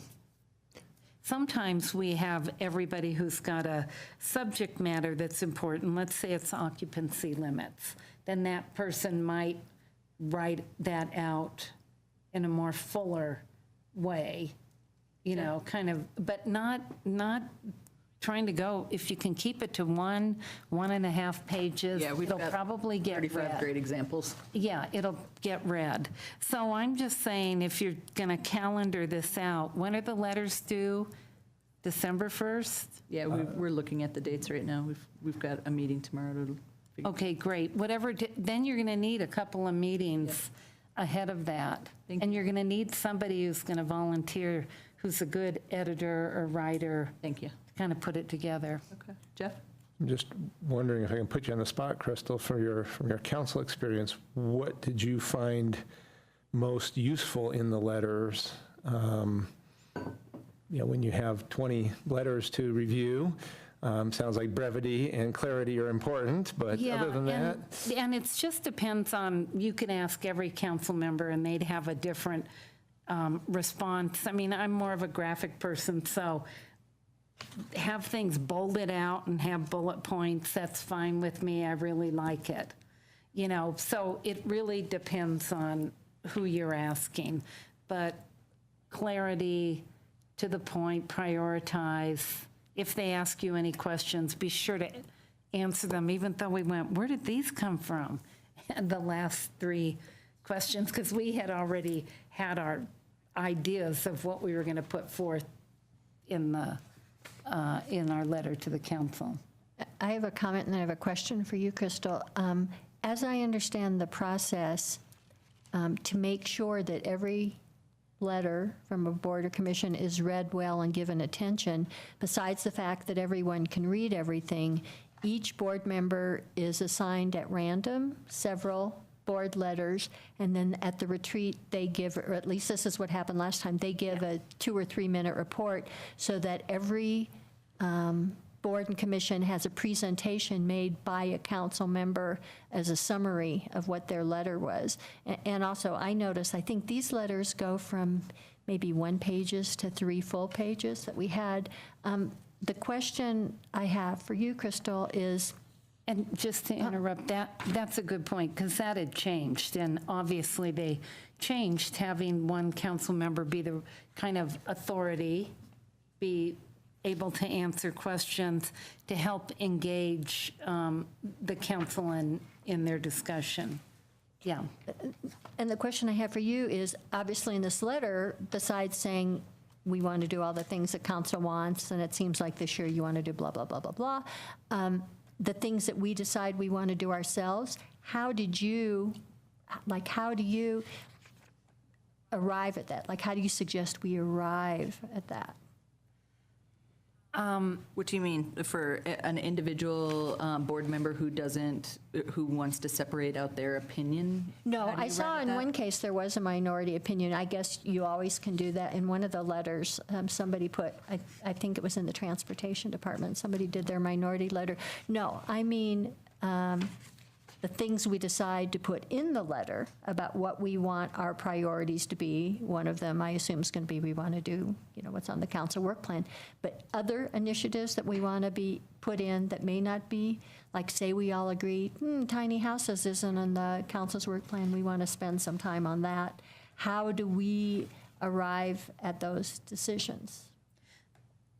Well, how do you mean whether, okay, there are two questions. Yeah.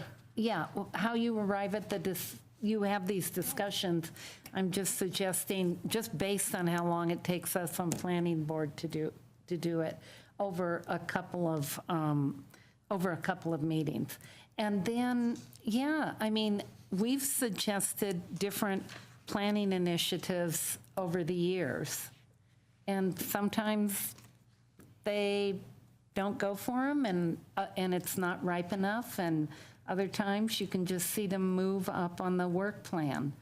So I don't know if that answered your question. Yeah, I mean, I guess it's also a little different because a lot of what planning board does is react to specific plans that come into you. So much of your work is dictated by applications that come. Yeah, we have some charter responsibilities. So we can, and it's usually with the site planning. Yeah. And then we have some responsibilities on, we have to recommend on the CIP for every single department in the city. So we have a big CIP process, so we're informed about that. But What's that mean? the capital improvement program for all the different departments. But I wouldn't, but if you have things that you feel that I think you should just say, we're suggesting that we work on these things, get input, and would like to form a recommendation, or are going to form a recommendation and bring it back to you. You can, Jeff? divide it up into categories. Yeah. I think it's important for the board to, through its process, arrive at a consensus on what any recommendations might be, or suggestions might be if they're not on the council work plan. If they are not supported across the whole group, that's going to really weaken your ability to provide a clear message that this is something the community really needs to wrestle with. Yes. To that end, my recommendation for the process portion of this is I like how you're talking about with the format, Judy. Yeah, I'm not, and I'm also with you in that I don't know that we need, I like the idea of a scoping versus our accomplishments or anything along those lines. But in particular, I was thinking about that today is how do we reach in the next one, like how are we going to funnel down to a consensus on these few initiatives that we want to recommend? So what I was wondering if we could put out there for the second meeting is if everybody could maybe write their top 3 or 4 initiatives that they would like to see in the letter and see if we meet common in anything. Like we did.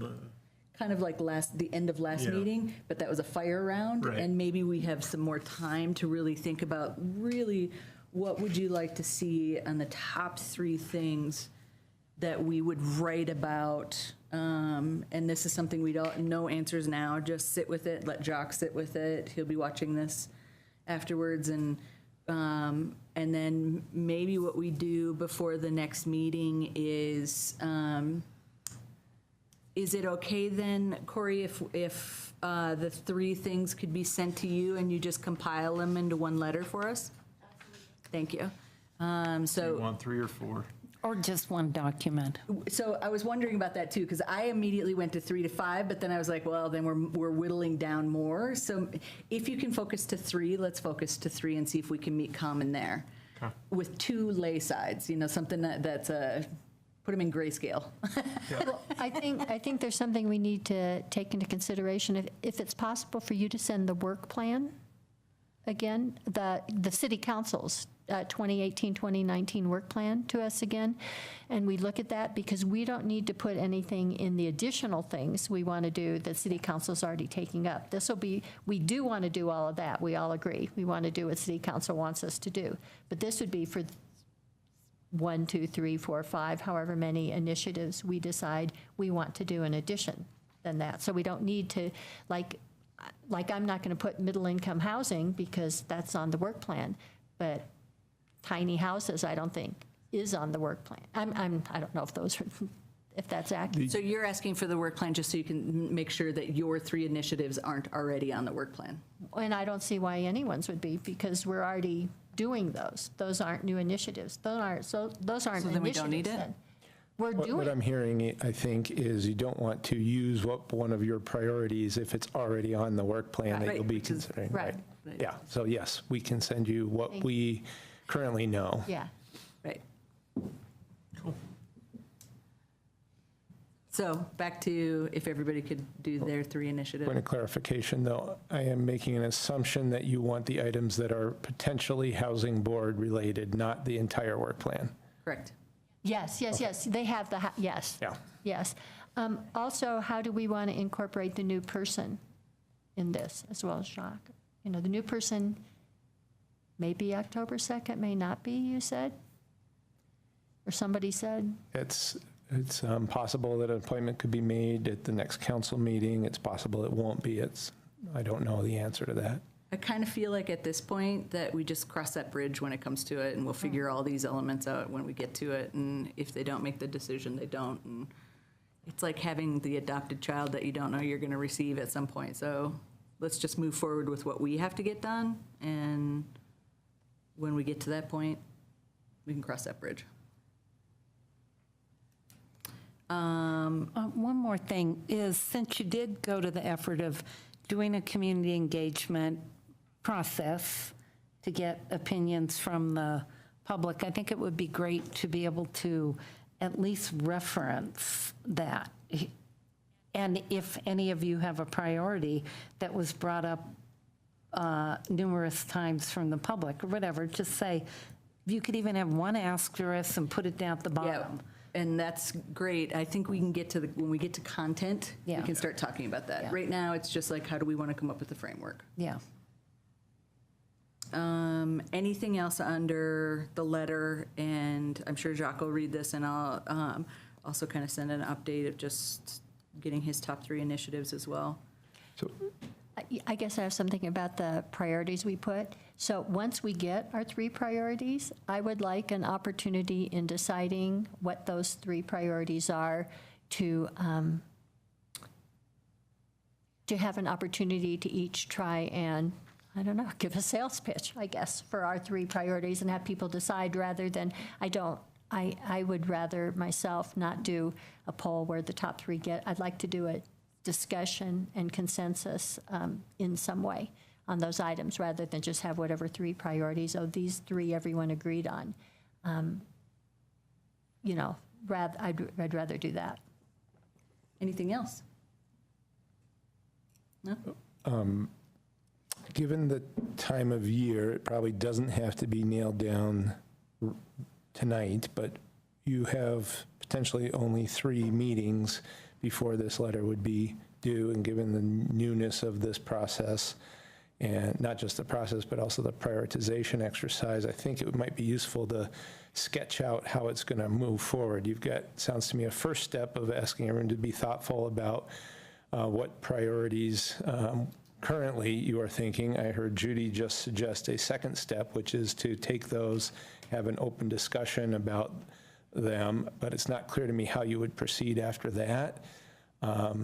I don't know if that's something you want to work on tonight, but I think the earlier you have a full roadmap laid out, the easier it'll be for you to get to the destination on time, as it were.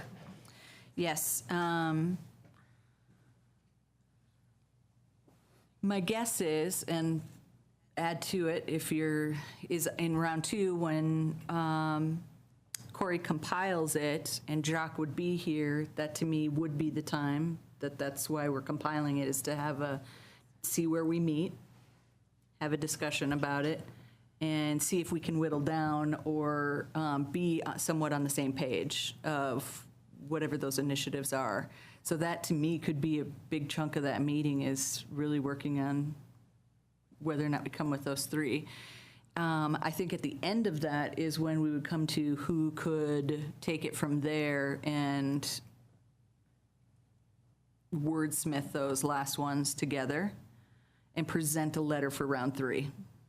And then round 3 would be, is this where and maybe what can happen between round 2 and round 3 is that the person wordsmiths it, sends it out, and anybody can make their changes and send it to Corey, and we can condense that down again to 1, maybe? I don't know. And then round 3 would be take the condensed letter from Corey and review. So I have a question. Could you say again what exactly we're supposed to give to Corey now? Is it supposed to be an explanation of why we have our 3 priorities, or just 2 or 3 words about each priority? I mean, and is that all we're giving to Corey right now? I was just suggesting that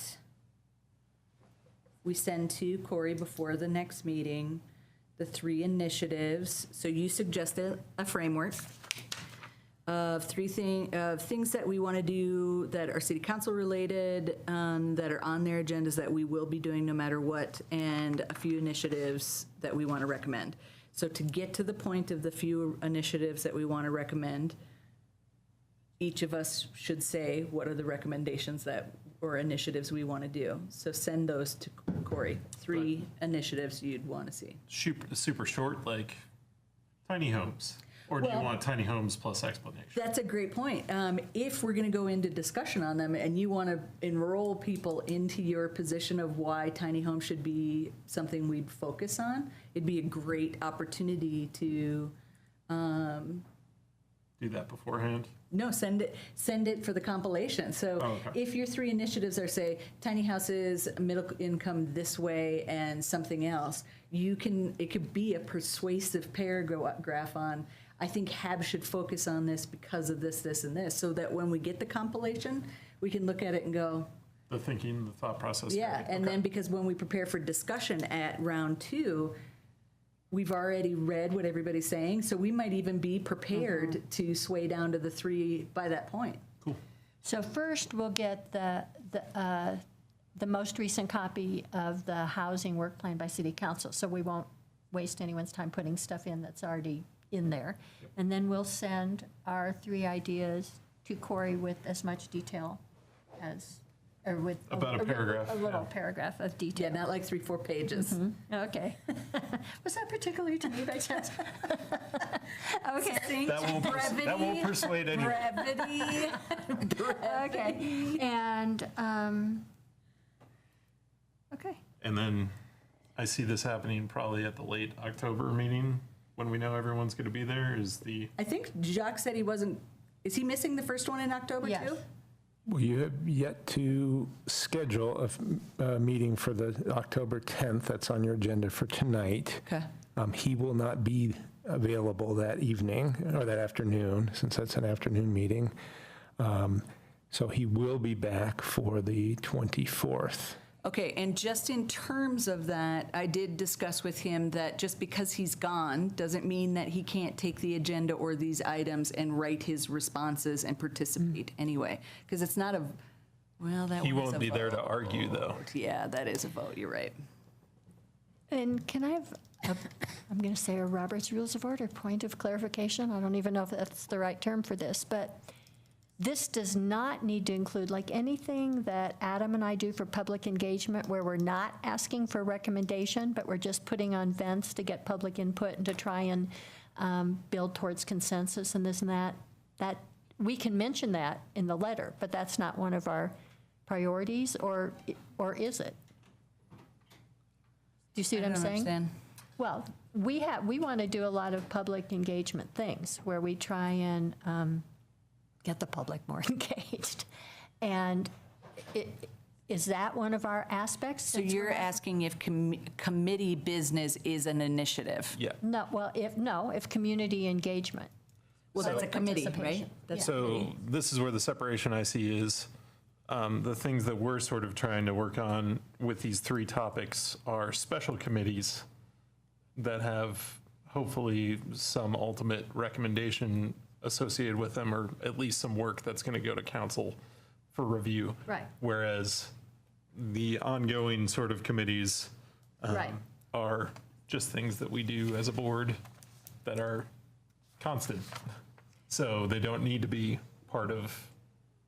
So you're We're not letter to arguing council. for those Yeah. positions. Yeah. you're We're not saying- arguing for that to be designated more staff resources or workload. It doesn't have to be, we're not asking them to put it on their work plan. Right. Because it's already on their work plan, like Alpine Balsam, CU, regional housing, all that's already on their work plan. So this would be a special, so like with the AMI, if you've decided you really wanted to move forward with it, we need more resources for research. We'd be putting that as your initiative to ask council for this, and this is why. Okay, but also, do we say, if we're going to have a vigorous engagement plan, and we're really taking public engagement seriously, and we're planning on having 3 to 6 events during the year where we try and get public engagement, number one, I think council would want to know that, and number two, I want to make sure that nobody would say to me and Adam, well, you can't do that because that wasn't one of our priorities. So that's why I want to talk about it now just a bit, like how that, I don't care how it fits, I just want it to be, I do think that council will be interested in doing that because we're doing something that's really of high interest to them, is trying to build consensus with the public, I think. But I don't know if that needs to be suggested as a priority or if that's separate. How does it strike you, Jeff? Well, I think you could approach it either way. If it is something that you feel is so important to the community discussion of housing issues that you want to tell council that you're making it a priority, then you should do that. Or you could say, we feel like these 2, 3, 1 topic areas are really ripe. They're not on the work plan. We think they should be. And we also are going to continue working to engage the community on housing issues as a report on what activities you plan to undertake. So I could see it either way, depending on what emphasis you want to put on it and what you hope council might do in reaction to your communication. Does that make sense, Crystal? Is that, Yeah, so how about a hybrid where you get your 3 initiatives, and then if you're looking at public engagement and because in the committees, you're coming back to the board anyway for our group consensus as to whether or not it's a project that moves forward, not just city council. So maybe do your 3 initiatives that are a priority for you, and if you have something that you think is going to be so big and a larger scope, to add that, and then at least it's in our purview. Does that make sense? Yeah. I'm just thinking it through this in my head. Everything we have listed under standing committee reports, those aren't things that we're going to council with pretty much ever. Those are things that are important to our board that we're trying to work through. And yeah, they'll probably help council along the way because they're mostly processes that help us get to some solutions to bigger problems. But it's those bigger problems that actually are ending up on the council's work plan. Right. And those all fit under special committee reports. So I don't feel like we need to put, we really want to engage people as one of our priorities, because that is sort of A standing priority. what the board does and has very little to do with council and their actual actions. Except that if we're making reports, like, I'm assuming that after we do 3 occupancy public hearings, we're going to do a report. That means occupancy is one of your 3 top issues. Good point. Good point. And the engagement committee helps facilitate Yes. the working of that issue. Just like if occupancy, yeah, okay, good point. Yep. Good So point. engagement is not the goal. It's the goal for our board, for sure, and our committee especially, but getting to a consensus or a statement to council about occupancy is the goal for them, which we should be saying is what we ultimately want to see on their work plan. Right. Good point. Does that make sense? Yes, I'm still going to submit something as a hybrid, like you mentioned. Yeah. Because there will be 2 other people. We can also just have a line in there that says engagement with the community is super important to the board, but is not one of our 3. Right, and we Right, plan yeah. to be doing it, Yeah. at least 3 to 6 times during the year. Totally. Yeah. That feels great to me in a body paragraph. Yeah.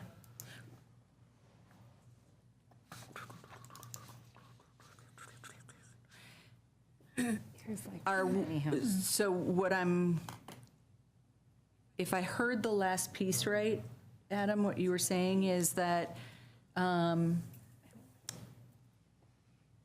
you're okay with suggesting that we do a whole letter and she does a paragraph at the bottom of it? Yeah, I mean, there's going to be a part, I feel like, in the letter where we say what we feel the board is as a whole, like what we're trying to do with the community as In the scope. liaison between The scope, yeah. the community and the council. So that's sort of like, to me, a body paragraph where the 3 points are each separate point themselves. Great, right. The only thing that I'm kind of really hoping, since we got off to such a rocky start with this board and we looked so crazy with that recommendation, is that I would really hope that we could work towards consensus on a format that we all look like we're working together and that we're driving in a certain area and it's not, we're all over here, but we've got one thing, so. Oh, no, we weren't thinking of doing it as my minority report. We were thinking of doing it as just, we'd say the 3 priorities, and then it would say additionally, engagement, public engagement is very important to the board. It would be from all of us. That wouldn't be from just me or anything. And we will be doing between 3 and 6 public engagement outreach efforts during the year. Thank you for that. And as I finish, what I'm saying is that what I'm hoping for in this is that we work towards consensus and that the letter feels congruent and all together. I know how you might feel that sounds, but it's my one priority off of this letter is that we all work towards something. So when I heard what he said, I'm just trying to make clear that this is a goal I have. Whether it's for the whole board is something that we'll vote on. It's just that I think some of the feedback we got from that first letter and not all being together and around ADUs and that is that I'd really strive for us to have something that showed we were cohesive in a team. I guess what I'm talking about is like a very small portion of leather that gives our sort of guiding principles or core values. And I think that engagement. Which we haven't done yet. Right, yeah. But I think engagement is one of those. And that's where I would see that in the letter as a core value, because I think that's one that we could agree on. Engagement with the community is one of our reasons for being. So that's where I think Judy's part fits in, and we all have room to consensus build for what the board actually does. Well, and this whole discussion lends to a great point of we've never done the work around our core principles. We've never done the work around who we are and what it is that we really are striving for. So when we talk about, even with these smaller committees, about having our scopes and our why statements, that's why we do these. Fair point. I think you're all going to do just fine. Planning boards had these discussions just like this. Yes, and it's great to go through, definitely. I have the utmost faith that we'll get there, but we definitely haven't had these conversations, so it's good to have them. Oh God, what's on our work plan in October? I know, right? And that brings us to matters from staff. So there are 2 things, one on the agenda and one that came up after this was published that is just an update. The one that's on the agenda, Manufactured Housing Strategy Project Plan, is an item that we wanted to share with you to see if you had any feedback on how that project should move forward. For a little bit of context, the City Council has prioritized development of a manufactured housing strategy for this council. The project plan, of which I'm the project manager, was developed in consultation, certainly with staff, but mostly with the residents of mobile home parks and the owners of the mobile home parks as the principal stakeholders in this strategic discussion. You'll see that it is framed in some ways a little differently than some in that there is a very clear adopted policy that the council has maintained for many years now. That is to preserve and expand manufactured housing as a housing option that's very important to the community. So that isn't really up for discussion. What the strategy effort is trying to accomplish is through engaging directly with the principal stakeholders as well as interested community members to develop a list of actions that the city, the owners of parks, residents of parks could take to further the goal of preserving and expanding this housing option in the community.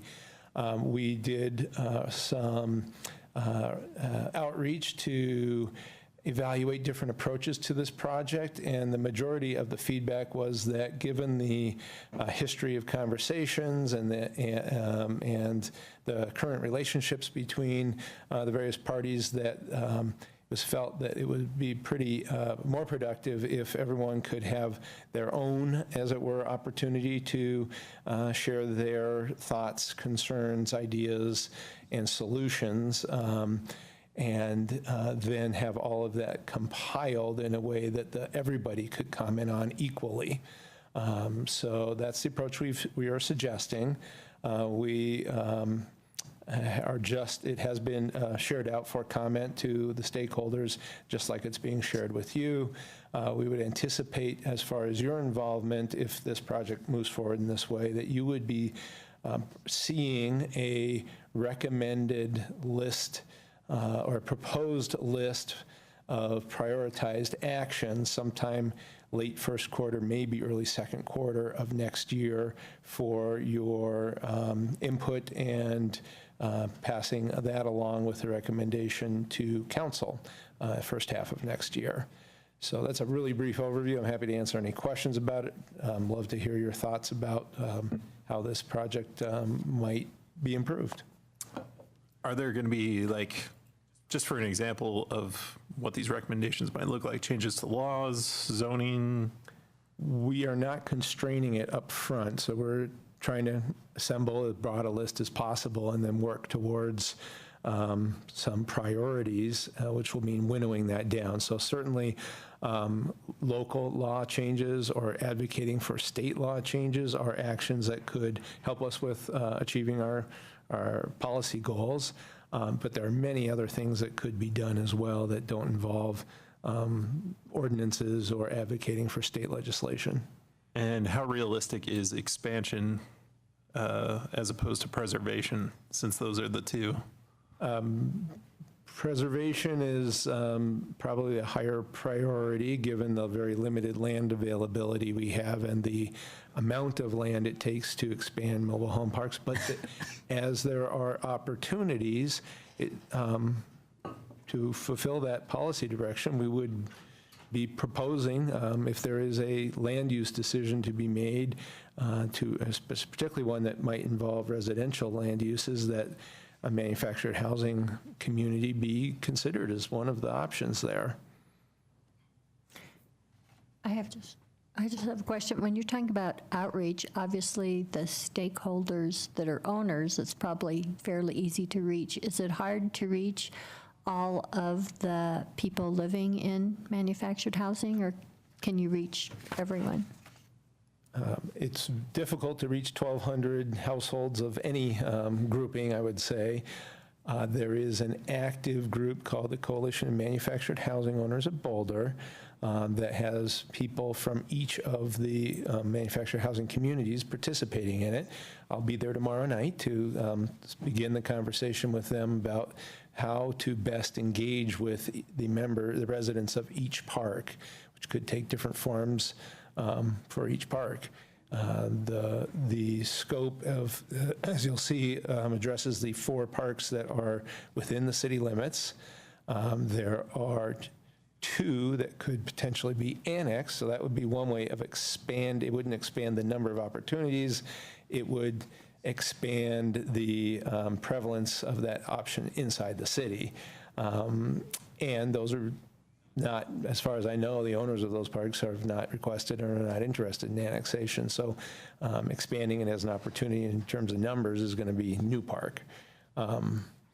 So yes, it will be difficult to reach them all. One of the elements of this plan we're very excited about is working with the Boulder Affordable Housing Research Initiative, a grouping of CU students and faculty, to conduct a survey of mobile home park residents to try and get some more, if not statistically valid, at least more less anecdotal understanding of who actually lives in the parks and what their situations are and desires. So as that effort unwinds, we'll have a better sense of how wide and thorough our connection with those 1,200 households can be. Right, thank you.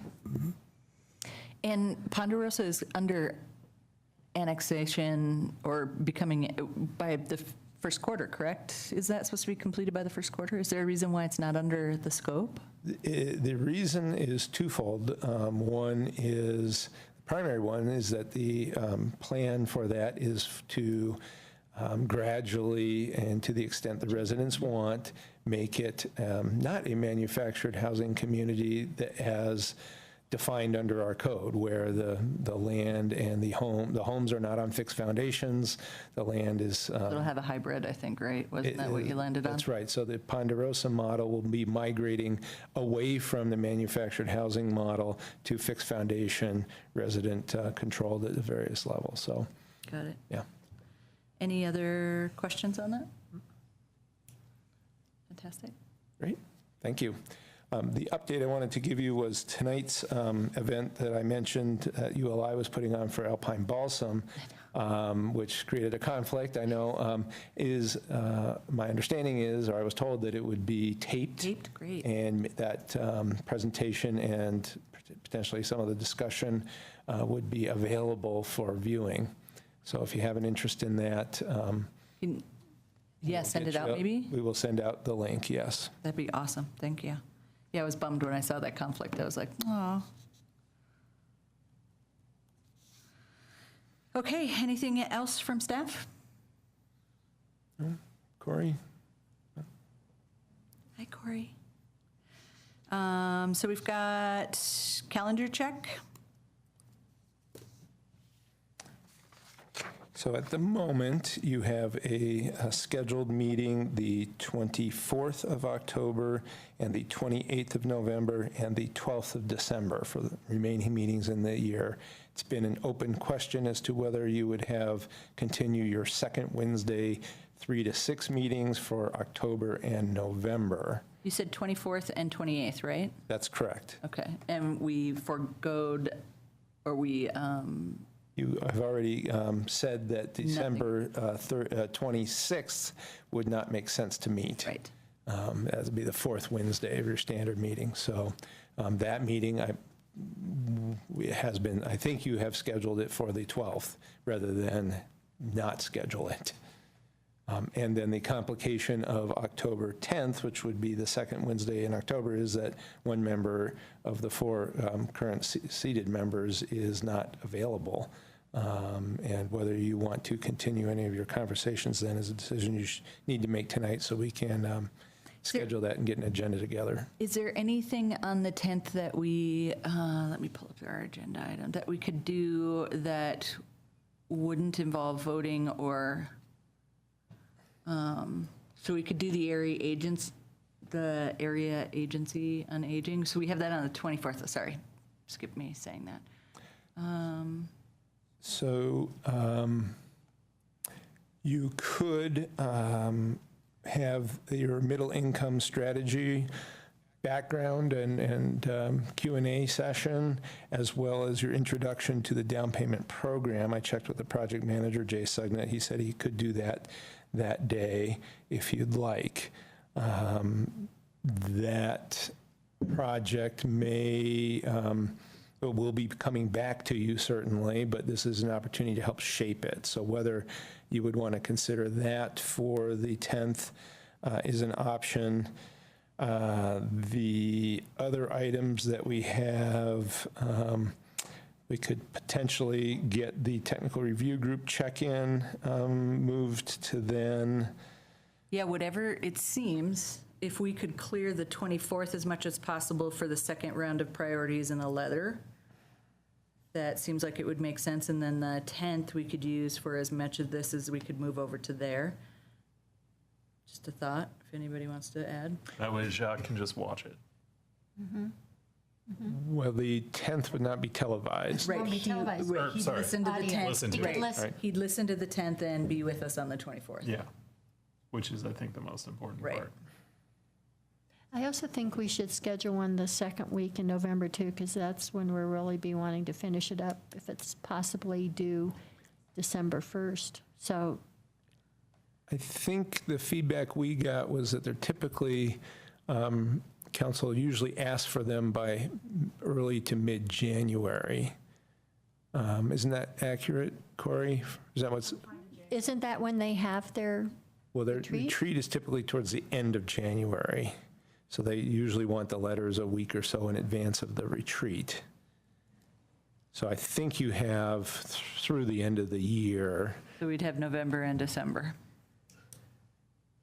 well, just the one, yeah, first part of December. And So October potentially in- 24th, and then that would be so October 24th could be our second meeting, and then we could put November's looking pretty full.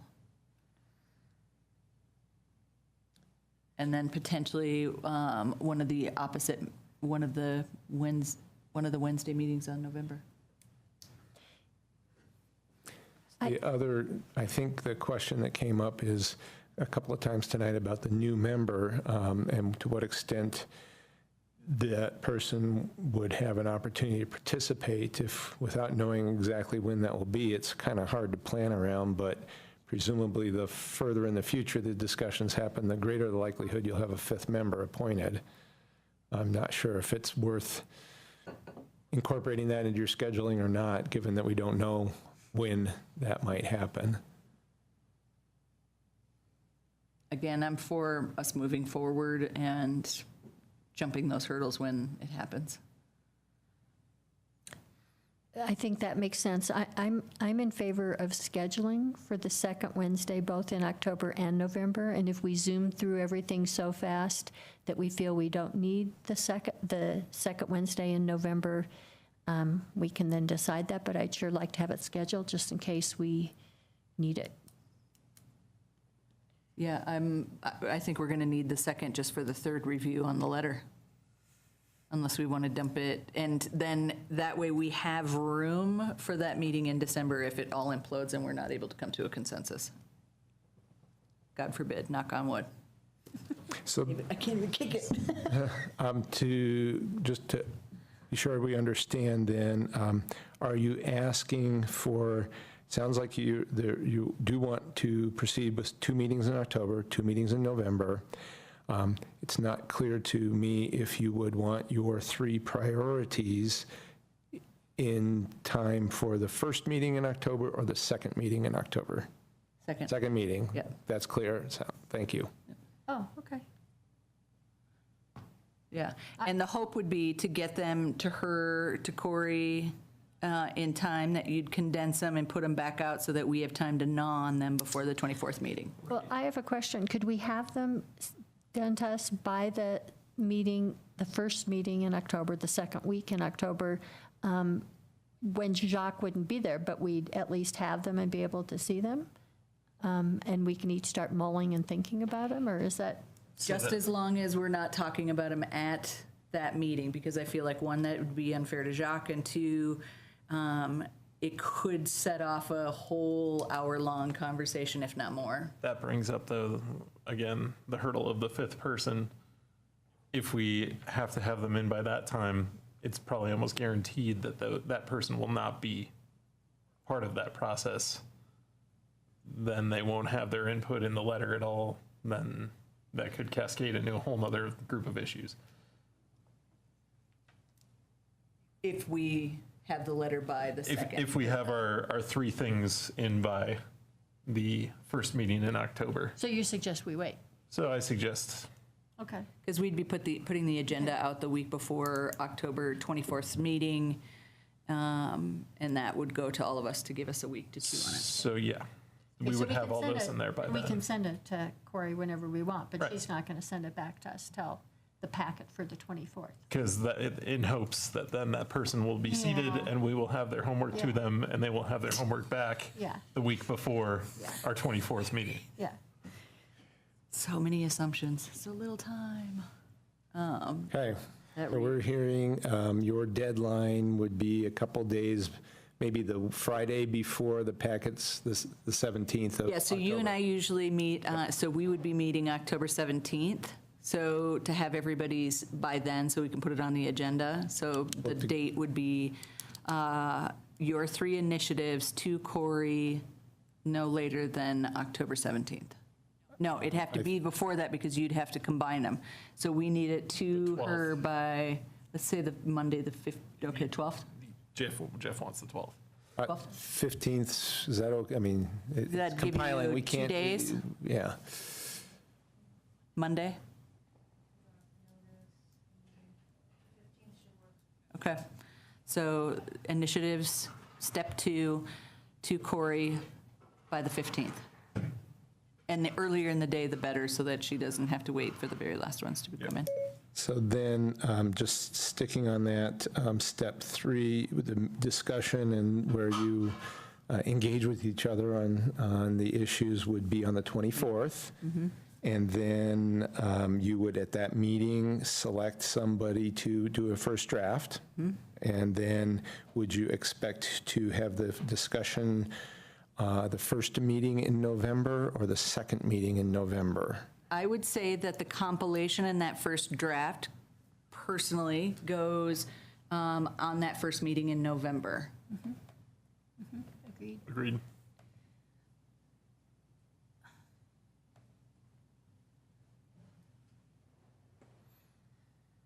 Great, thank you, that's clear. Okay. And then even further from that, that's the first reading on the letter, so any major changes would occur, and then we could potentially have final reading on the 28th of November. So the letter could be ready by then, and that way, if we have any big snafus or something presents itself that we're like, we got to back up and redo this, we have the meeting in December. Yep. Okay, so that's our fallback, but we want to have it, the goal is prepared by the 28th. Jeff, could you just tell us, or if you have it on your computer, what is for October 24th? What is there right now? So the 2 that are set for that evening meeting would be the introduction to the regional housing goal, this policy question and recommendation that you'll be making is currently scheduled for November 28th. And the area agency. And then you've agreed with the Area Agency on Aging to explore their interest in discussing affordable housing concerns. And will we be voting on that regional thing? So- You will be, you're being asked to make a recommendation to council on November 28th. So does you that would be having a public hearing. Okay. And then having your deliberations and Okay. deciding whether to make a recommendation, and if so, what that would be. Okay. Thank you. Just to clarify, that public hearing and recommendation, is that in October or is that in November? That's in November. November, So okay. the October is a Yeah. opportunity to learn about it, to start developing your questions and thinking, to have, give some time for you to ask for additional information if you need it for a month later, essentially, could come back with any additional information you would want. So as a point of process on this, as we do things like this, that we're called to make a recommendation. So for instance, like this 12% goal, I would be curious if we could do a 3-rounder like City Council does. So that's round 1, introduction, reading. Round 2 would be answering questions, formulating our response, and 3 is the prepared that goes off. So that we have, does that make sense? You know, similar to what the City Council does. Then that way we have a little breathing room in there where we can take it in ourselves, figure out any questions we have, present them back at number 2, get some answers, be able to discuss with ourselves, whittle down any decisions that we might make, and prepare who's ever going to prepare the recommendation so that it's ready by 3. Does that feel comfortable? I think that's doable as long as we're having meetings twice a month. I think it might be impossible time-wise to get in if we go back to having just one meeting a month. I just don't know. How does planning board do it, Crystal? Well, planning board is so, you mean on, on land use recommendations, which are different than our quasi-judicial. Quasi-judicial are just by a schedule. We get a concept plan, then they come back with a site review. That's where we make a recommendation. With legislative things, we'll often have a study session, just like on the sub-community plan. We haven't had large lots yet, but I did notice planning board, I looked at their timetable. I was just checking that out. We'll have a chance to weigh in on it. And then they'll start a whole public process, and then it'll come back. Is that what So you're talking you about? have 3 steps: study session, public process, and then you Well, make the recommendation? Is that what The you're saying? study session is often the staff coming and scoping out the whole kit and caboodle, and it has a public engagement piece in it. And if All city at the same time? council, excuse me? At the same time? Well, they'll talk about what they're going to do Got it. as far as public engagement goes. So, yeah, but they see it over quite a long period of time. I was just looking at the large lot one, because if you want to bring up tiny homes, it seems like it'd fit nicely in that. And that's not going to come back till decisions in 2019. So what's interesting about that, going back to carving up city council's packets as well, I mean, for me, I'm attending all those meetings anyway, so I see what's coming down the pike. But if we are down to just one meeting a month instead of the 2, like this one with the large lots and the subcommittee, if we flag for each other, hey, this meeting tonight is on this portion of it, watch it, whatever, get familiar with it, bless you. Bless you. Excuse me. Then we may, this is something to think about, how we want to have this process of how we can get in front of recommendations in a way that we've got process and time to breathe with them as well. Well, just like the mobile home one that Jeff presented tonight, there was a link to the 2015 memo, which has a whole bunch of background. Now, things change within 3 years, but yeah, you might just have a tracking list. And so people can get up to date. I actually find it really helpful to get in early to understand the process and see how it's evolving, so you don't have to absorb everything all at once at one meeting. Can you remind us, Crystal, how often planning board meets? We meet twice a month. Sometimes when it's really gets busy, we'll meet every Thursday. But that gets pretty brutal. Yeah. And we haven't been elevated to that status yet That either. status of brutality. Right. Well, but remember, our agenda is determined often by the time frame that's in our code of when projects have to be reviewed and looked at, et cetera. So if it's a busy economic environment for development, then that will determine our calendar. So you've had some easier years in tougher economic times. Okay. Something to think about as we move forward. I think it's just one of those things that has to pause, and we'll think about it. The tracking I think is really important. So is there a good way we can set up within HAB to do that, to be tracking? Jeff, do you have any suggestions? You know, I mean, Jeff, the housing division is involved in a number of things, and he can inform you of it. But if something's coming from, well, human relations is also yours. It's, at the moment, we have a reasonable idea of what items council's working on, when they'll be coming along, but we don't have specific timing. Many of these projects are just kind of getting going, as you've noticed. Sub-community planning, large lots, alpine balsam, community benefit. So as they move forward and a more concrete project plan and calendar is developed, that'll start to fill in your schedule. Okay. So we'll keep that up to date as we can. Okay. So the non-negotiable things on October 24th are the 12% goal intro, the area agency on aging, and then our initial work on the annual letter to the council. Yep. Those are the three I've captured as your primary work items for that meeting. Okay, so, and we agreed to 2 and 2, October, November. Do we have to formally vote on that, or do you just, we're okay with that? I think we're fine with that. Okay. You're in agreement, so it's not. Just wanted to make sure we're covering the Yep. process, you know.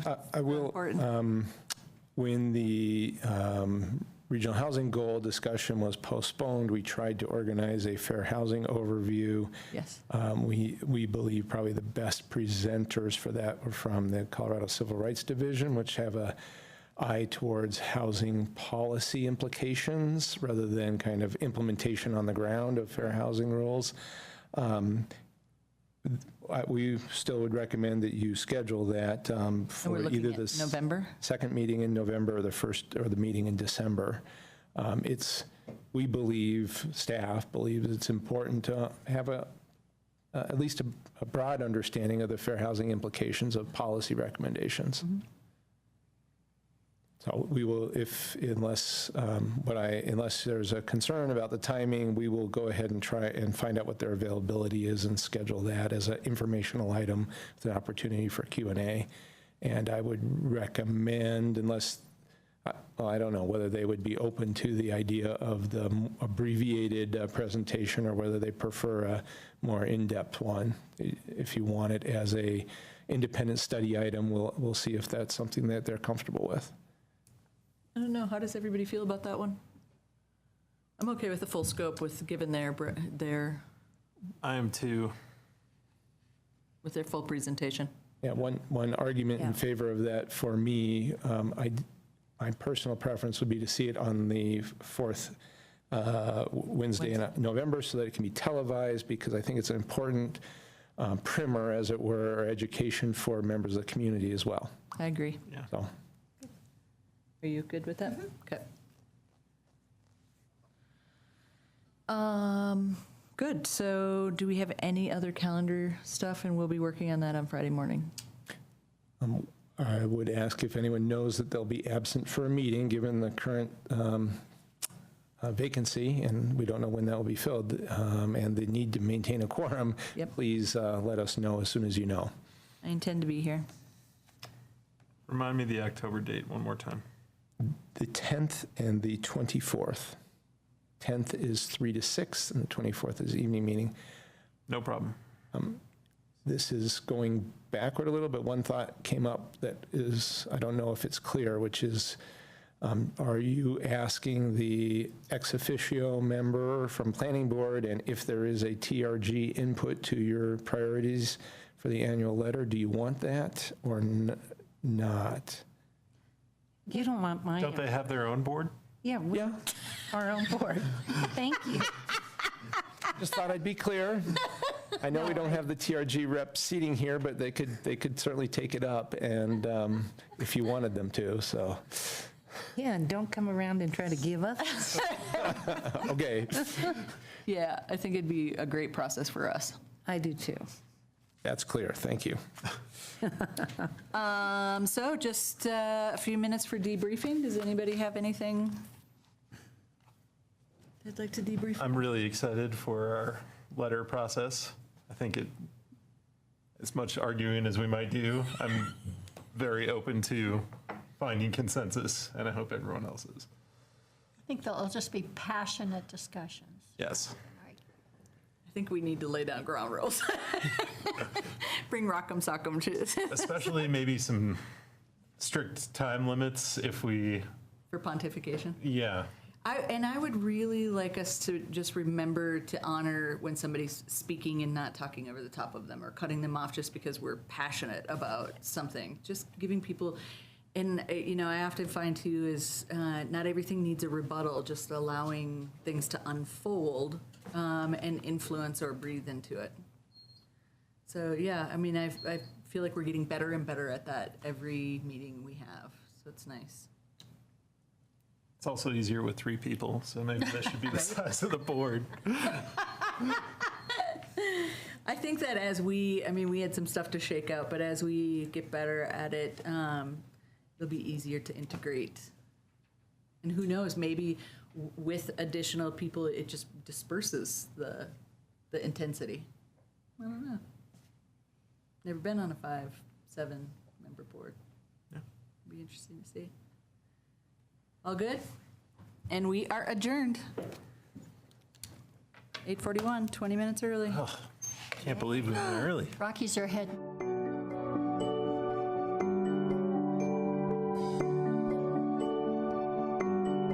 Live from Paris, on France 24.